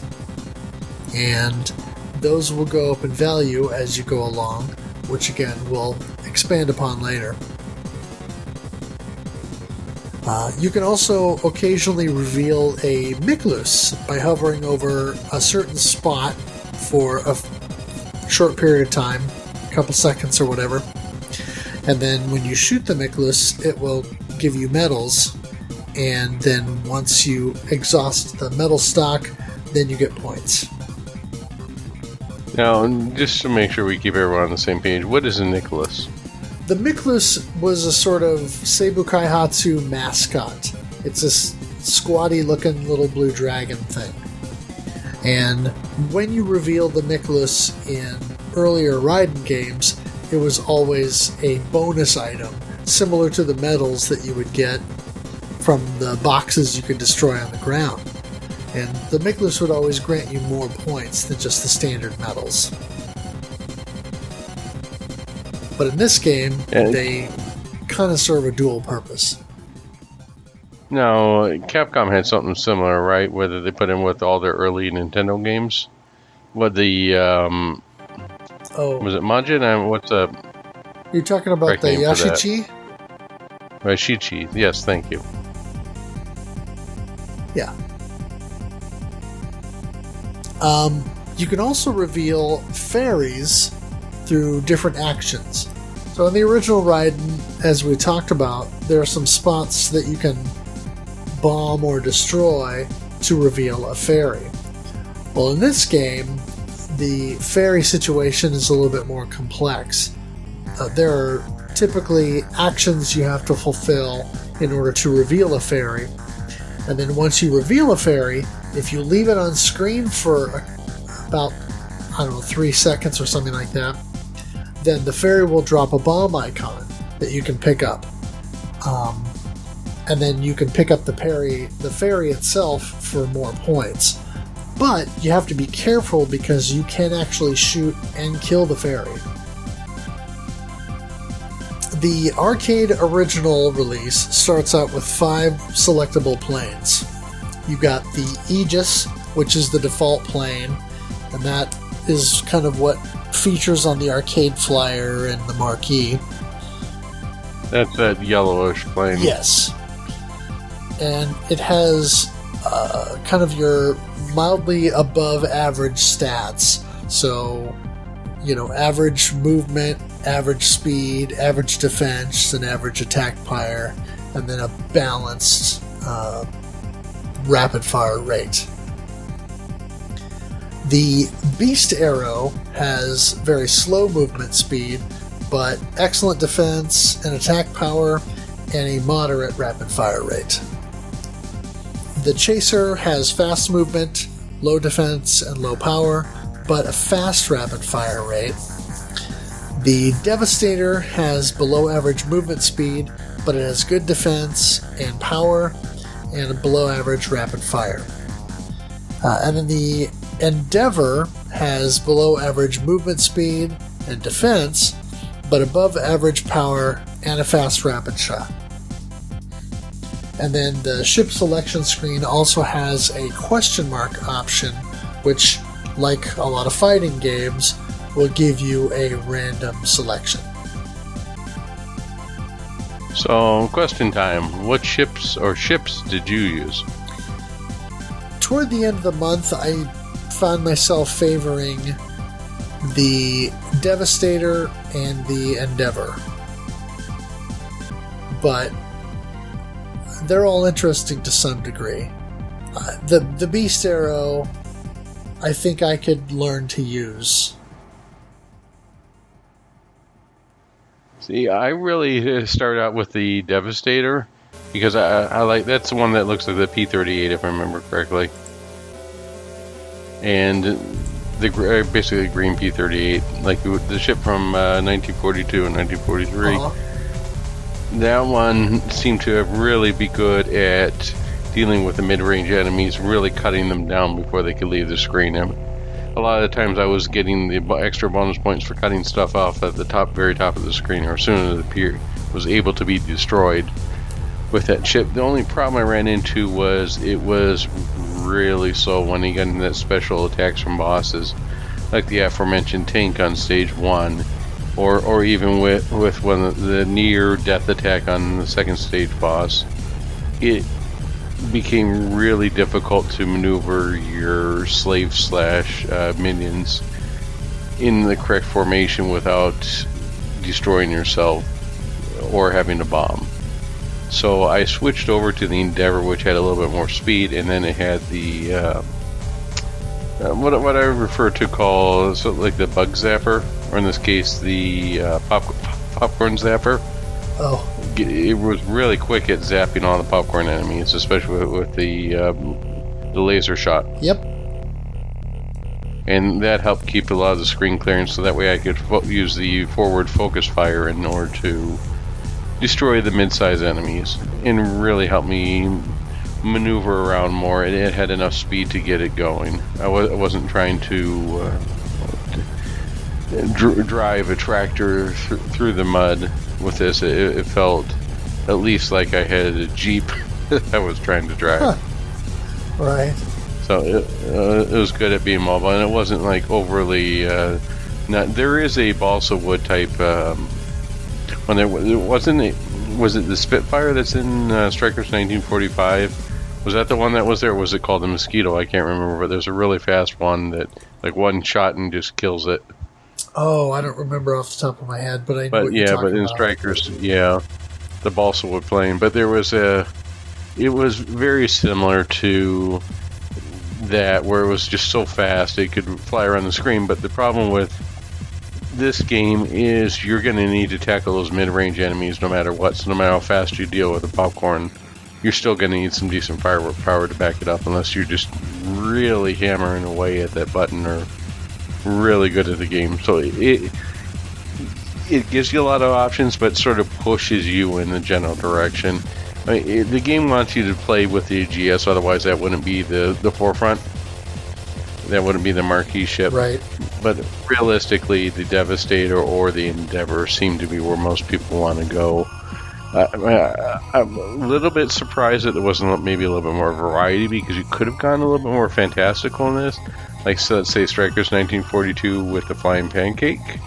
Oh, sure. But the variety was definitely there, and I didn't feel like any one of these planes I didn't feel cheated during any of the gameplay.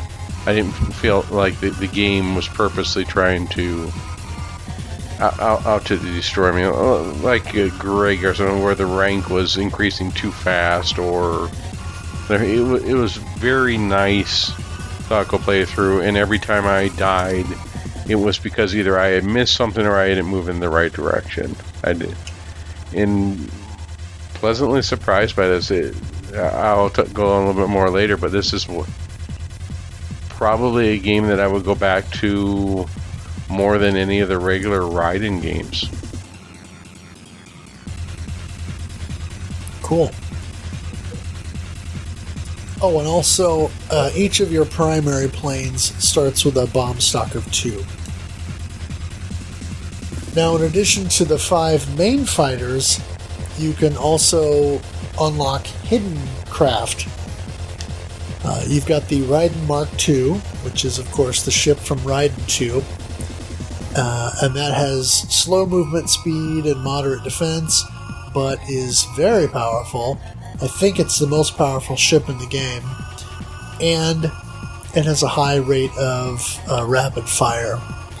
In order to unlock the Mark II, on your plane selection screen, highlight the Endeavor, then press and hold your joystick to the right.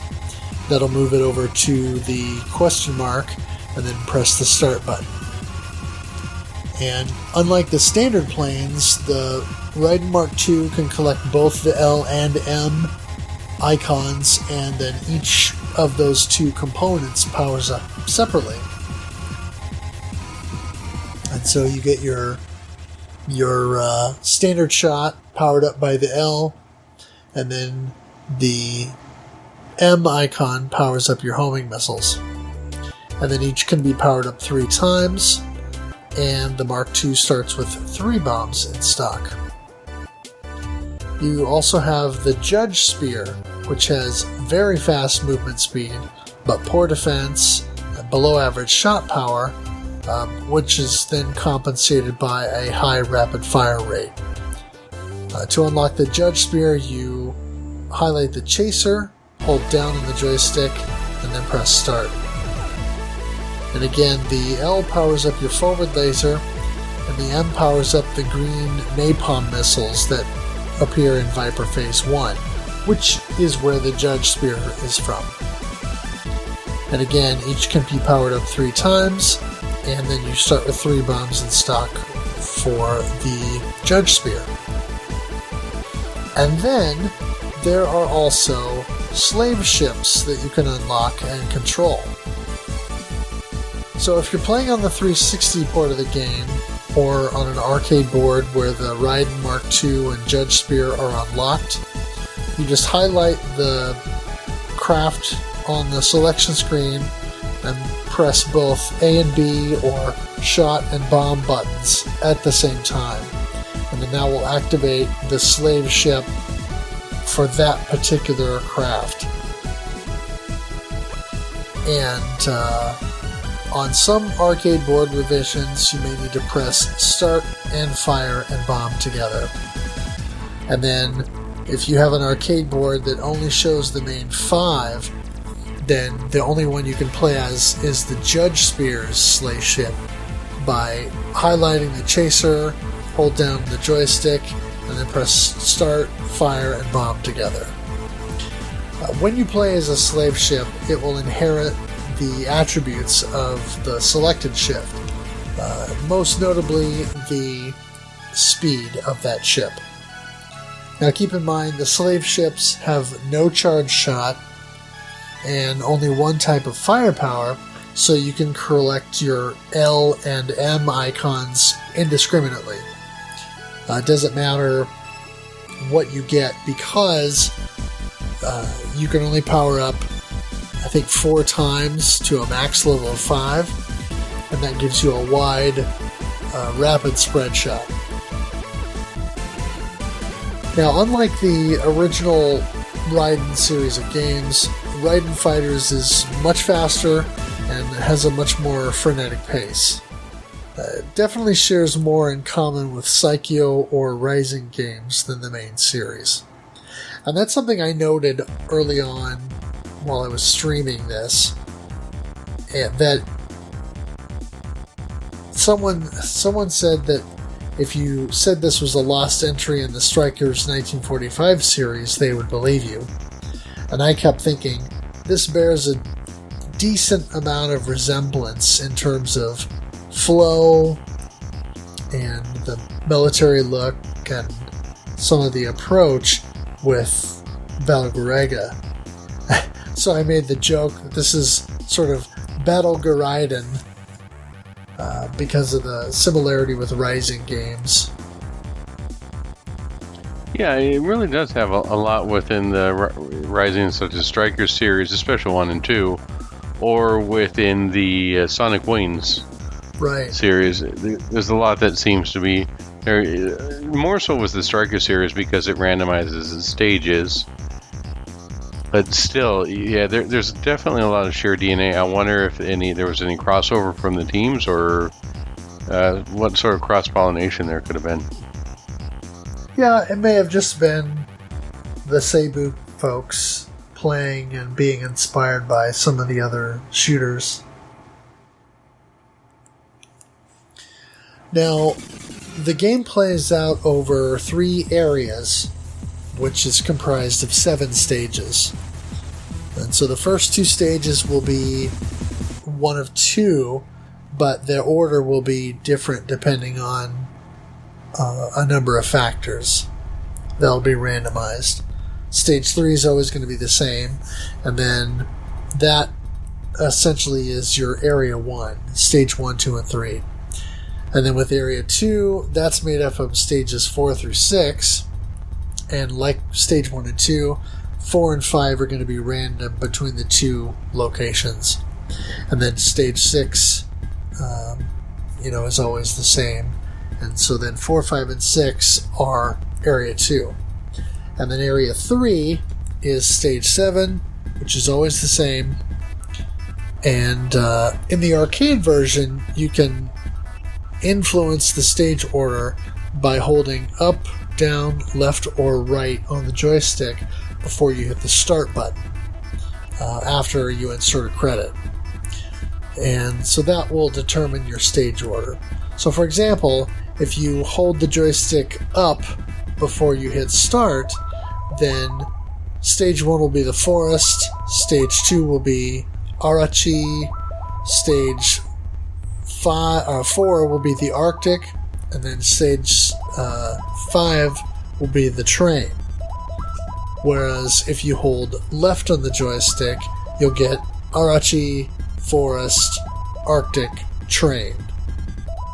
If you hold down, you'll get forest, Arachi, train, Arctic. So you can choose the stage order that you want in that sense. I was always, speaking of stage order and stage boss, I was always surprised 1A, or the tank boss. It seems like a large portion of that was just taken up by the boss moving. It has to destroy a certain amount. There's always 3 huts that it has to destroy, and I was wondering, what the heck is the backstory on this? Is it just upset when it is? It's like, this guy ripped me off, or this guy stuffed me with a check and didn't pay for drinks last night, so I have to destroy it. What was the point of all of it destroying that? I couldn't quite figure out why it makes you just sort of sit there and watching. Because a good couple minutes, it docks for like a moment. It's almost like it needs recharging or something. You know what I'm talking about? I'll tell you the same thing that Alfred told me. Some men just want to watch the world burn. Oh, okay. That's what that... Yes. It's almost like it's on low battery power. Someone forgot it left the keys and it has to dock all of a sudden and attach the lightning cable and get this thing charged up, and then we can go run over this guy's mailbox or hut. Then we can finally attack this ship. Yes. Well, it's just sort of weird the way it starts out. And right as soon as it's done docking, you can shoot the 2 side turrets in order to get, extra bonus points. But it's just so weirdly scripted for a boss battle. Usually it's going out by guns blazing, but this thing, it just sort of starts up and it's almost like maybe somebody popped the clutch on it or something and it just stalls out in the dock.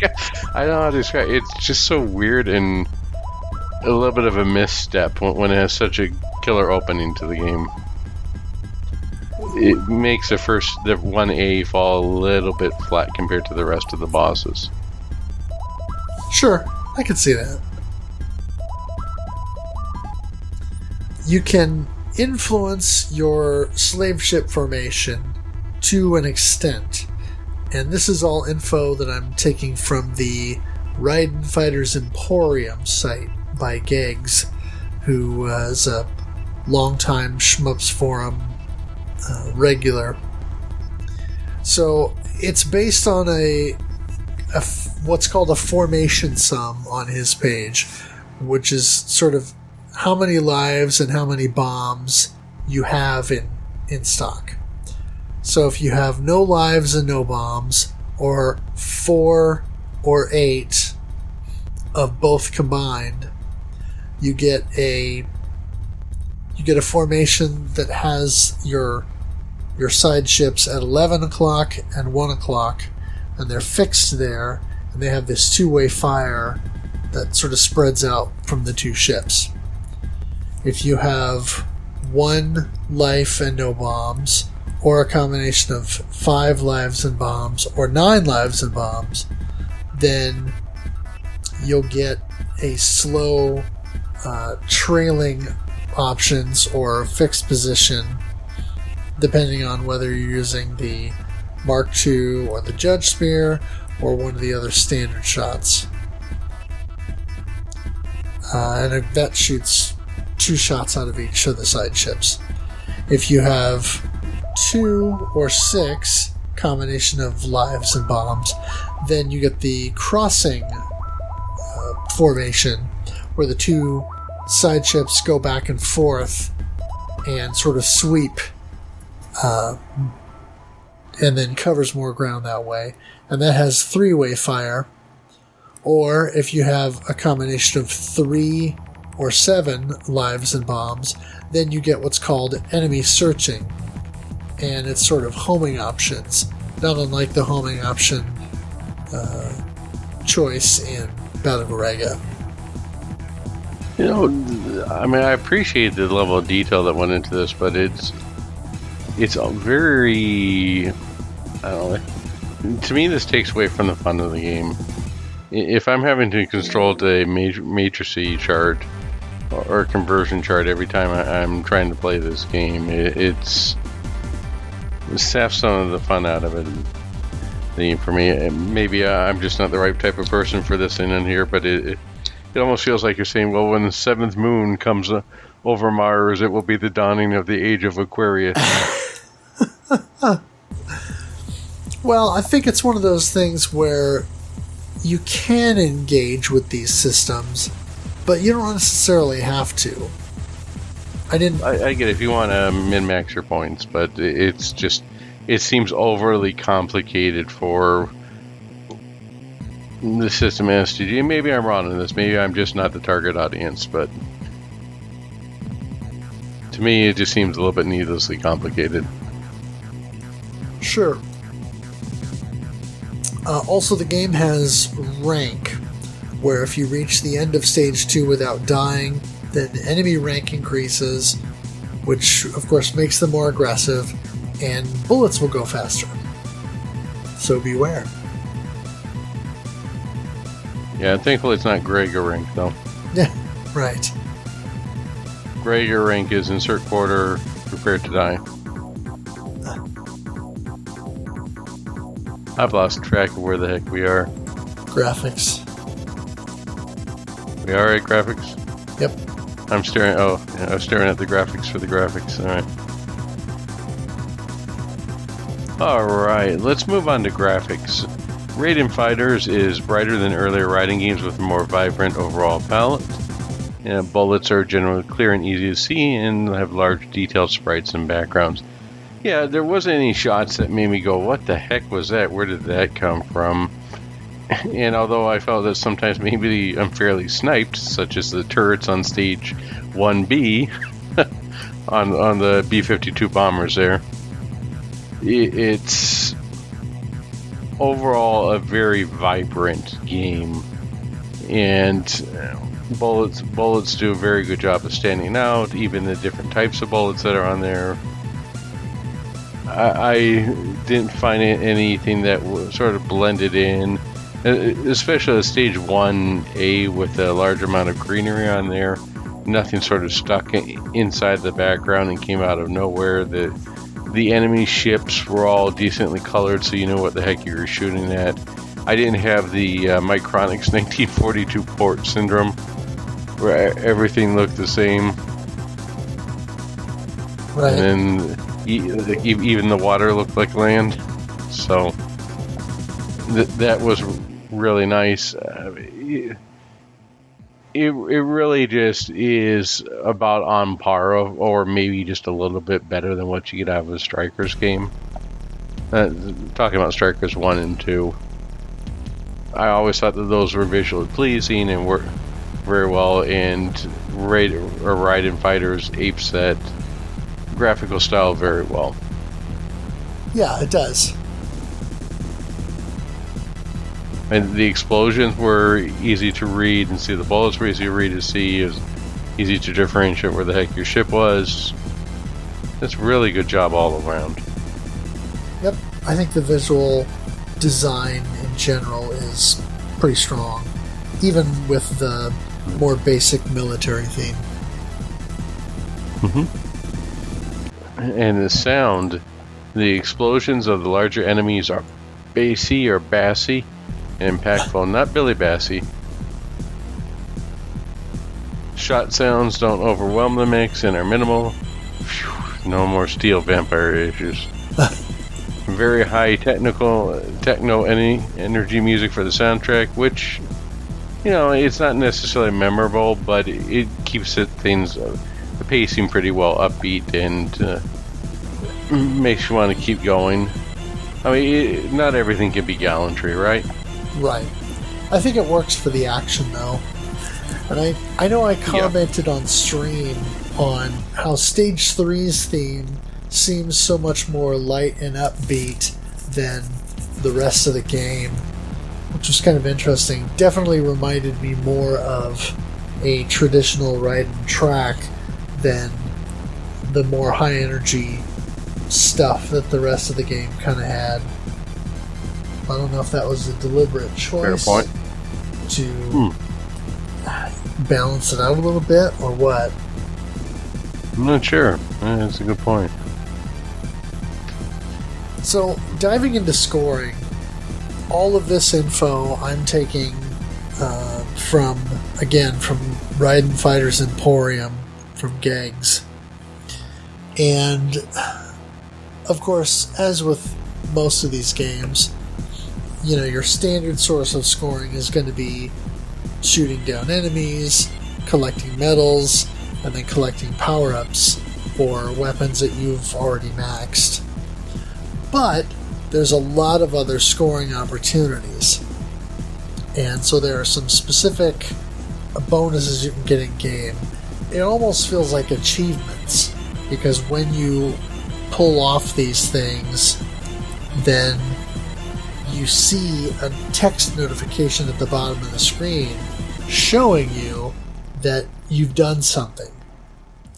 And so you've got Quick Shot, which is when you kill a medium or large enemy before it has a chance to fire, and that can be worth anywhere from 10 to 100,000 points.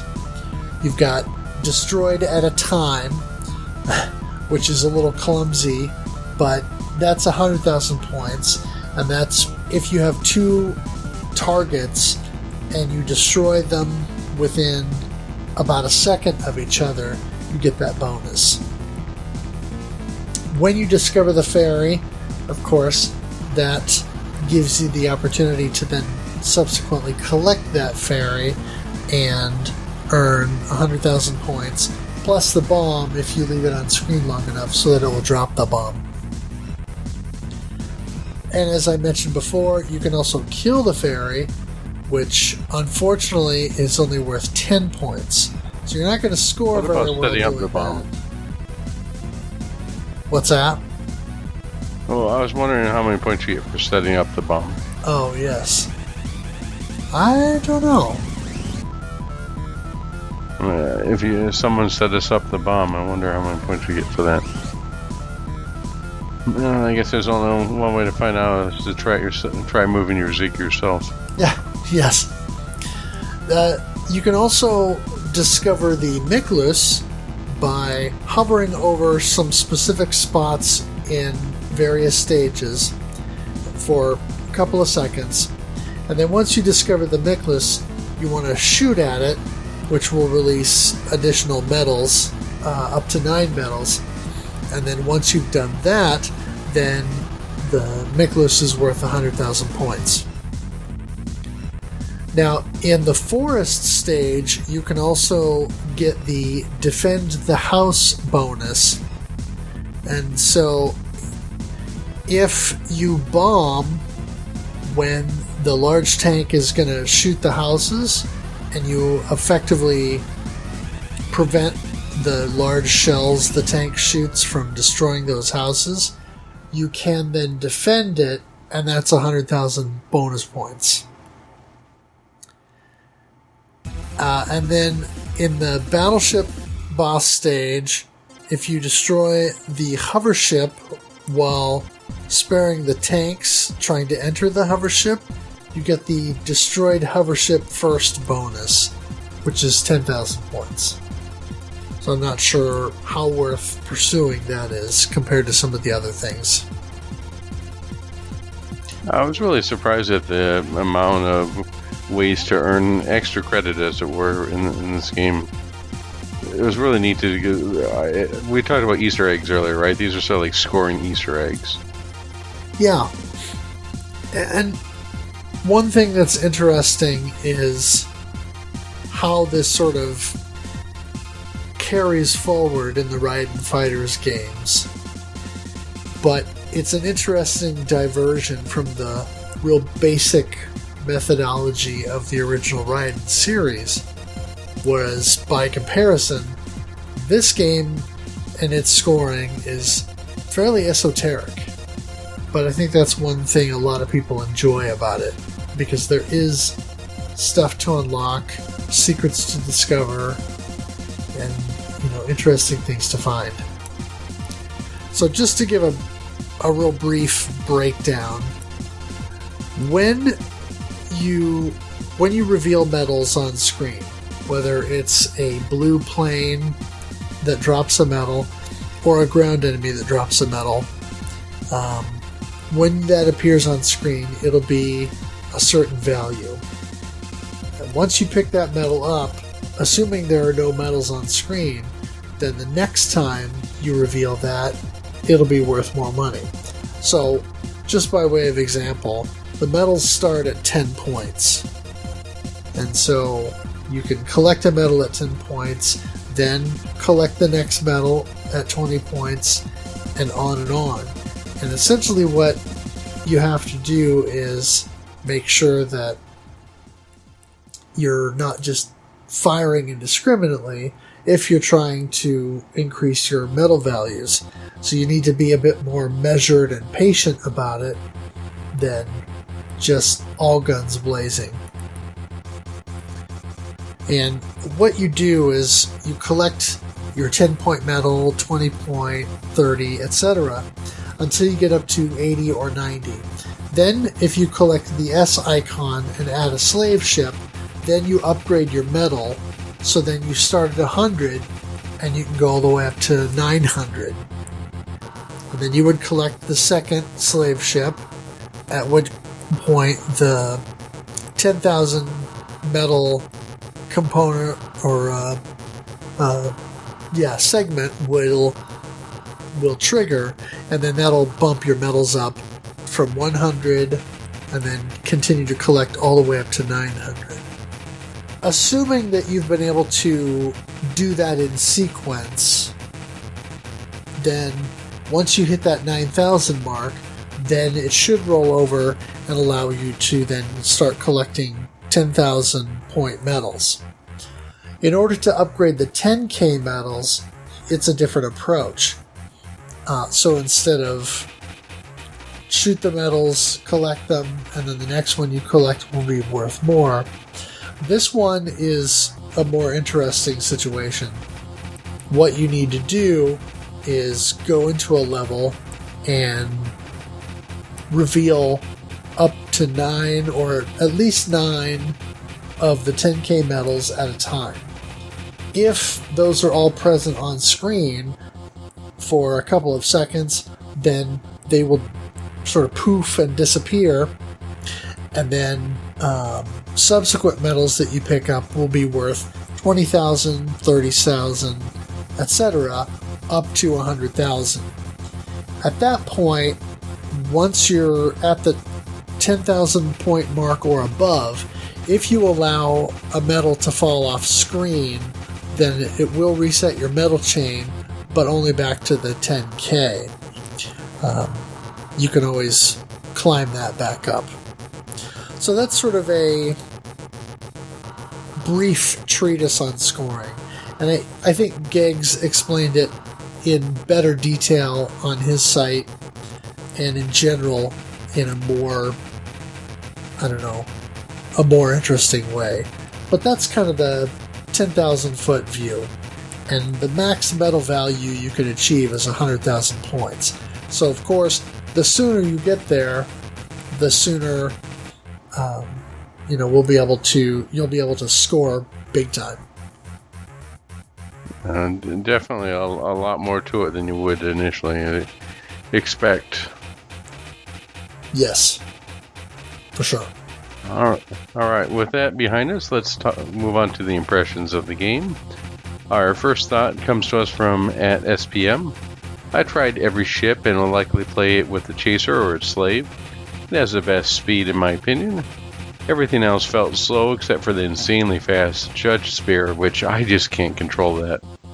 The medal system works like its sequel, and one I can easily reach those 100% medals, 100,000 medals, without knowing any Nicola's secrets, which I like. These games have too many secrets.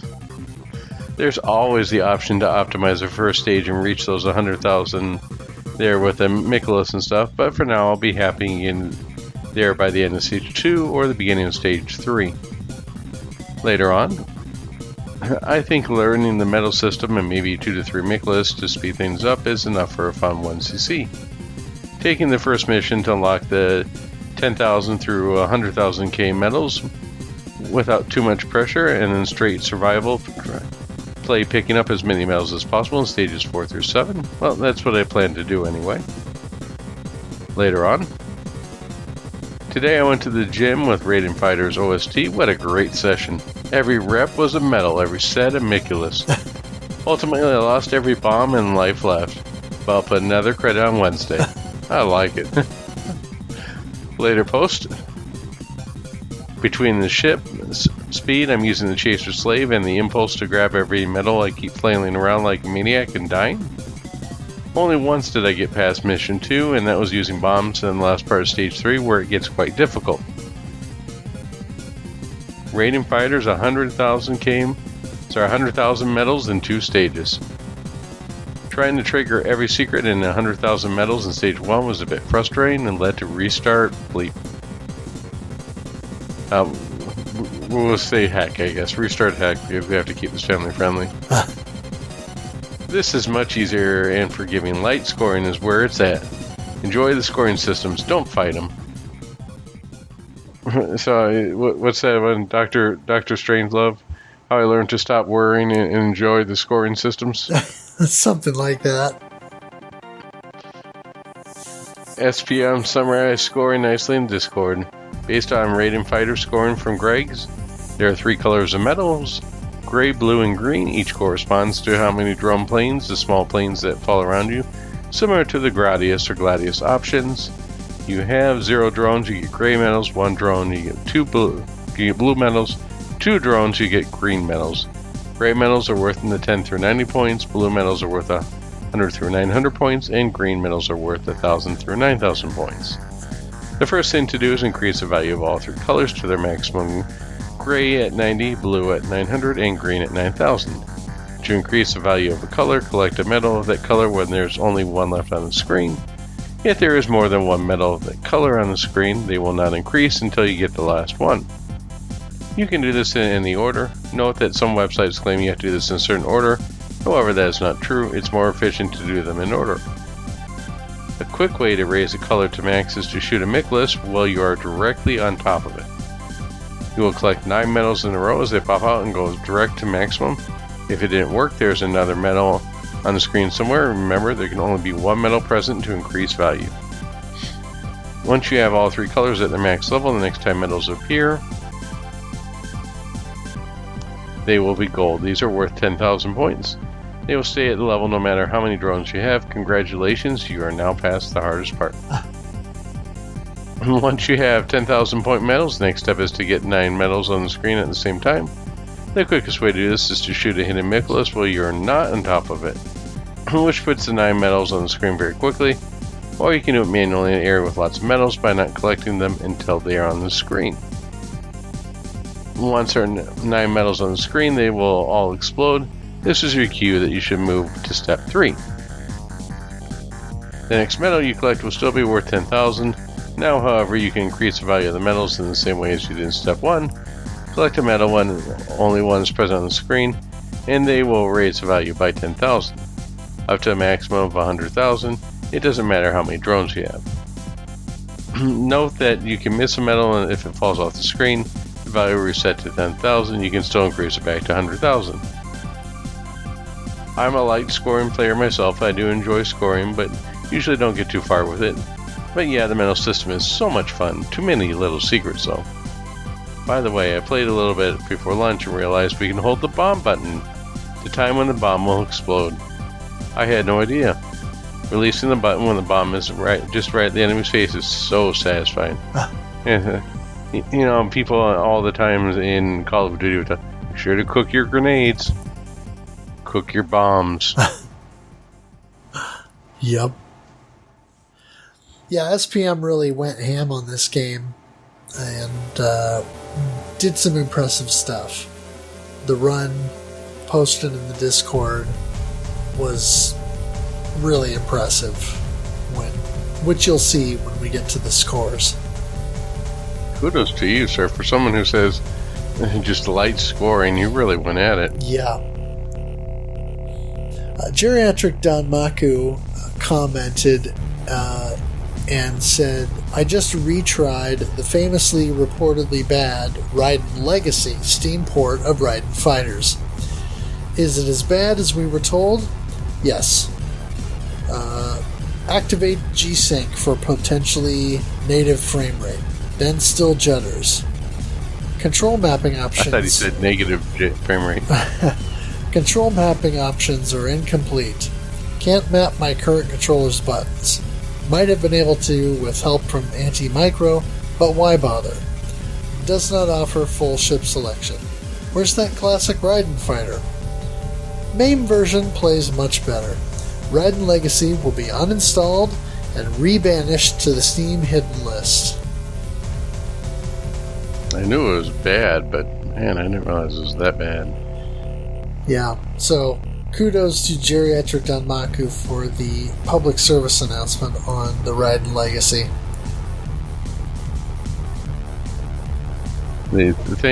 Thank you for sacrificing yourself on the pile of Kusoge so that others may not have to. Yes, thank you for falling on your sword. Or your judge spear. Alright, there we go. How much are we in before we got into our first dad joke? Our next comment comes to us from @Corkman. I'm totally in. I love me some Raiden Fighters and have been meaning to play it more and really dive into scoring mechanics. I picked up a 360 and a bunch of shmups for it all at once. It was too many at once, but it was back when they were cheap. Raiden Fighters really stuck out for me, even though I got this 360 to play cave games. If anyone was curious, the Xbox Live leaderboards are still active for Raiden Fighters. None of the scores seem older than a year. I'm not sure if the scores are only active for a year or stuff, or got moved to a new server, or something so old scores got erased. I'm seeing there's a lot of interesting scoring tricks to this game. Cool stuff. I will keep shooting the fairies by accident, however. Yes. Don't shoot the fairies. Yellow Aegis shot the fairy. Are we going to Gauntlet now? Are we going to Warrior Needs Food Badly? Something like that. Phil Macho joined in and said, "I'm having fun with this. I played dozens of runs just selecting the random plane option. Destroyer and Beast Arrow emerged as the planes I was doing the best with. There's so much risk-reward in this game. I only just now noticed if I give the fairies a few seconds, they'll drop a bomb. But you have to balance your positioning, holding your fire, knowing what's coming next, and the speed of your ship. Is a bomb worth it if you miss the 100,000 points from collecting the fairy? Just had a great run and got to the 4th stage with a score of 5,442,450. I'm hoping to get a 3cc by the end of the month. Also, I'm team defend the house." And then later in the thread, Fomacho said, "Big score jump for me. 16,870,580. I finally learned the meddling mechanic from watching Guru streams. I actually went Desert stage first. I can get to 90 by the first S icon when that appears. Get a Mickless and set on top of it to get up to 900 immediately. Then get the second S, get the fairies, and finish the stage at about the 3,000 point medal mark. Get to 9,000 point by the end of the quick shot segment, release another Mickless, and have all the medals on screen trigger to climb to the 100k medals. I didn't get the farthest I've ever been on first credit, but I think I made it to the final boss on my last life of credit 3. I'd really like to get a 3cc and see the end. In case I don't have better news to post, final thoughts and random thoughts. Stage 6 is a snoozer. I love that no matter how bad your score is, they'll say you got to 8th place on the high scores, but then only track the top 7. Great little manipulative encouragement. I'm still team defend the house, but if I try to get that fairy, I will die, making it all worthless. It's kind of a check that I'm playing well enough in a run though. Great game. Could keep playing for another month."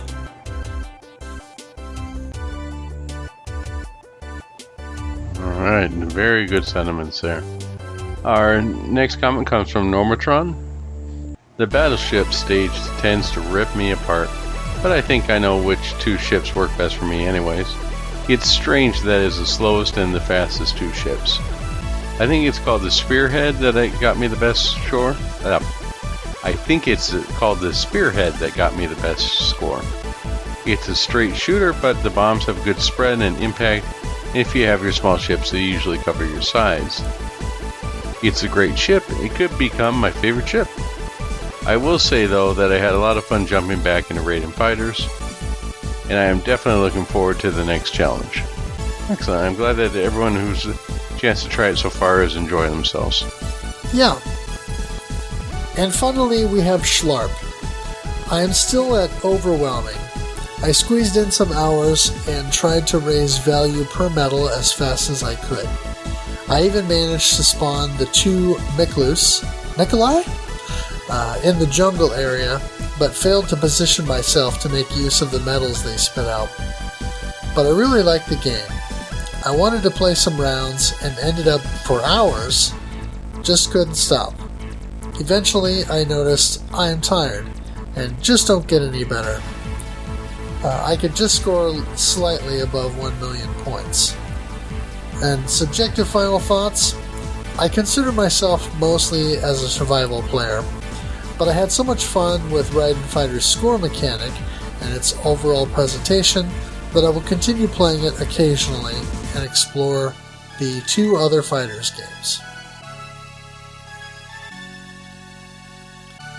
Excellent. I'm glad that everyone had positive time playing this game. It was something that I will say I had a lot of fun playing too. It was a little surprising. I had heard people say it was a pretty good game, but I never really had a chance to try.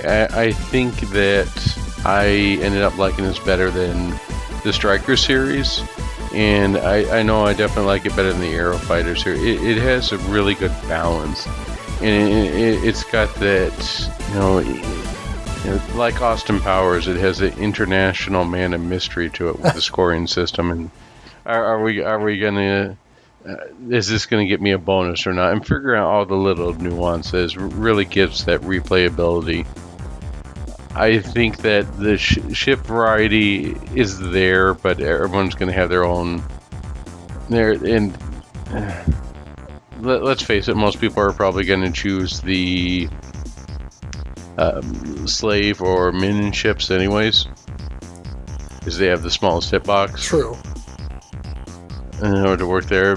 But as one who played for mostly using the Devastator, I did find a good balance, and again, didn't think that anything was overblown on there. One of the things that I wish they would have done maybe a little bit more of when they did the 360 port, because they did a great job with the options, but ever since I've been playing M2 sports, I really wish I could have had save state so I could replay a certain spot. Just getting back to some of the bosses on there in order to try again became a little tiresome.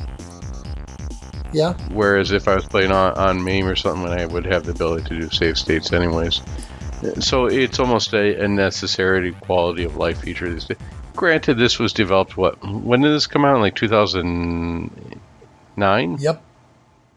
2010, and that was well before M2 had started to establish its dominance or baselines of what should be in a re-release. So I gotta definitely give them a pass. All in all, as long as you avoid doing what Geriatric Danmaku did by trying the Steam/GOG version and play the 360 port, I think you'll do well, and I hope that... Well, I'm hoping for two things. I hope that it gets re-released somewhere, especially on the Switch would be nice. Even if they're arcade archives. So that way more people can play these games. And I hope that we have a chance to try the rest of these out, because if it's anything like the World Hero series, Jet's going to be amazing. Yeah. I really think that this game has legs, as evidenced by the scores. So as I mentioned before, SPM has a staggering high score of 31,171,020 points. Fomacho came in next with the aforementioned 16,870,580 points. I ended up in third place with 16,006,400 points, and then Normatron with 5,054,680 points.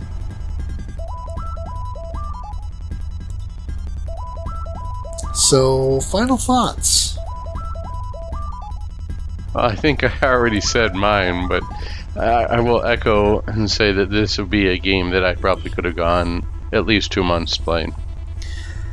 Yeah, for me, this is one of those situations where I slept on this series way too long, and I'm glad that I was able to show off my first impressions of the game on stream, but I kind of wish that I had already played these a little bit and had a little bit more knowledge of the games going into this month.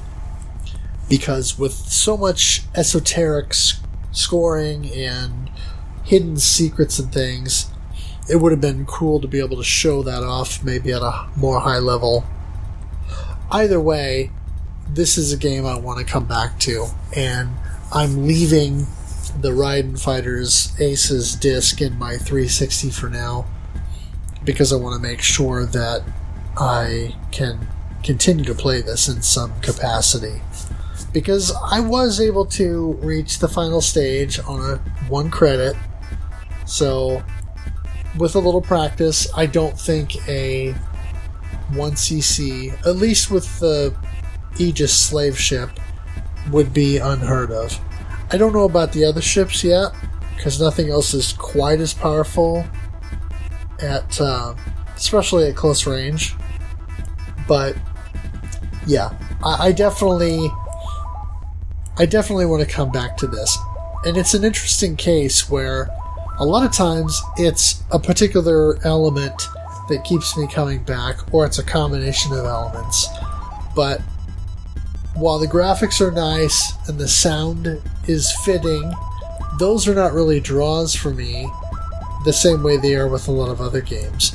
For this, it's pure gameplay and all of the secrets and nuances that kind of surround that.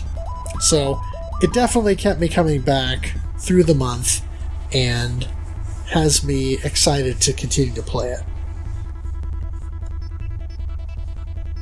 Yeah, definitely agree that it's going to be my 360 for quite a while.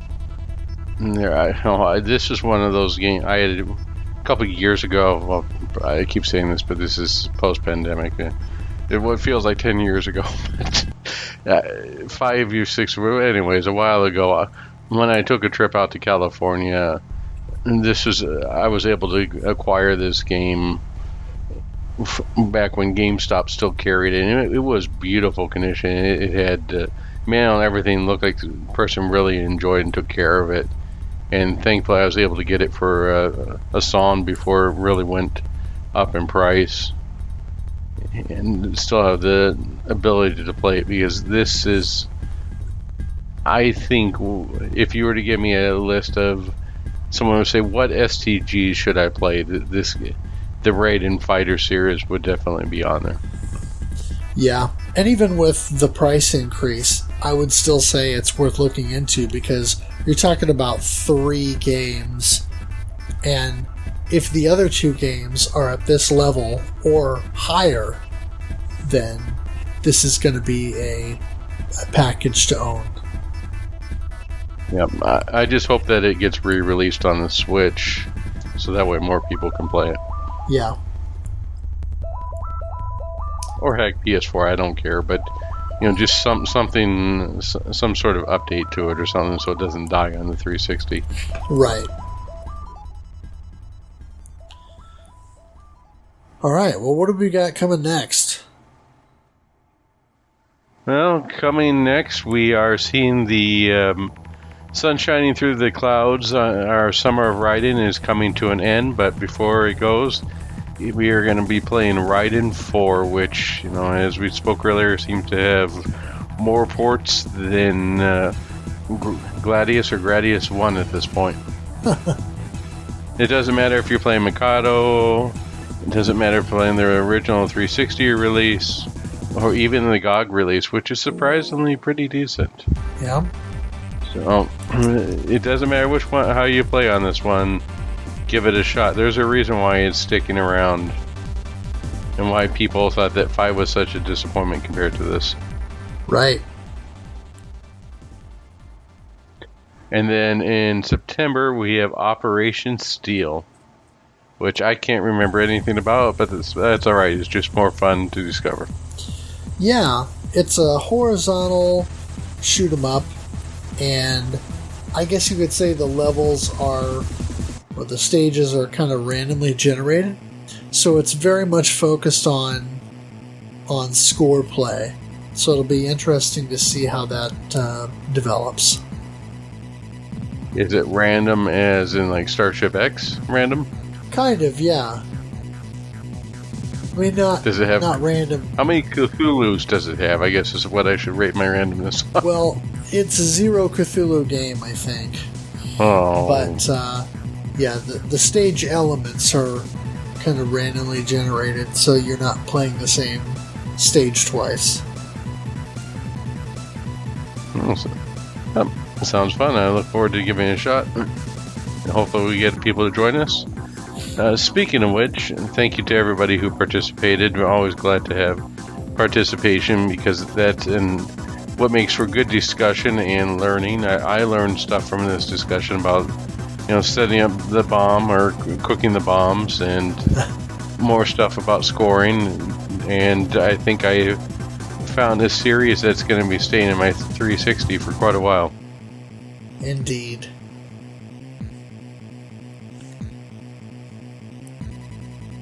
So, I would like to get to the point where we shout out. I'd like to shout out to Ed of Studio Muffin / Bullet Heaven for the logo and for the reviews for all the years. I'd like to mention that we do have podcast shirts. I've heard they look good in orange, but I'm sure they look good in other colors as well. I'd like to thank Kogosu for the intro and outro music. Everyone from the RFGen Playcast and Collectors Cast. And thank MetalFRO for Pirate Dog. and for streaming the Shmup Club Game of the Month, always keeping things interesting. Yeah, that's all I can ask. And thank everybody who participated and everybody who listens. Exactly. Any other shout-outs or things we need to mention? Yeah, one here, but this is not family friendly. I learned recently, or TIL, that you should not name your smart plug STG.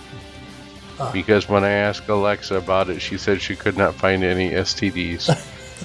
Which is a good thing, but not what I asked. So I'm going to have to change it to Shmup instead.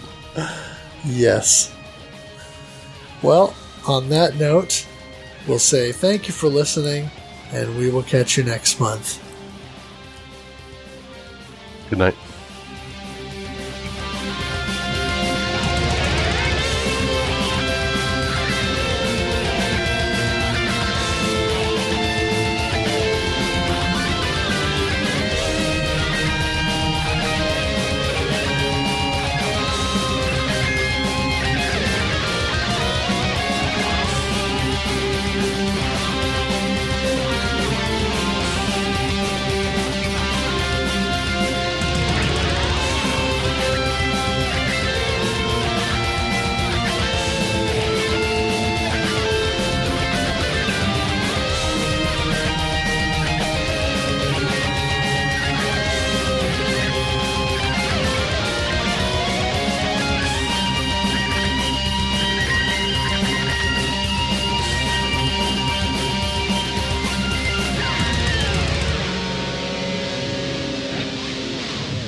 Nobody expects the Shmup Inquisition.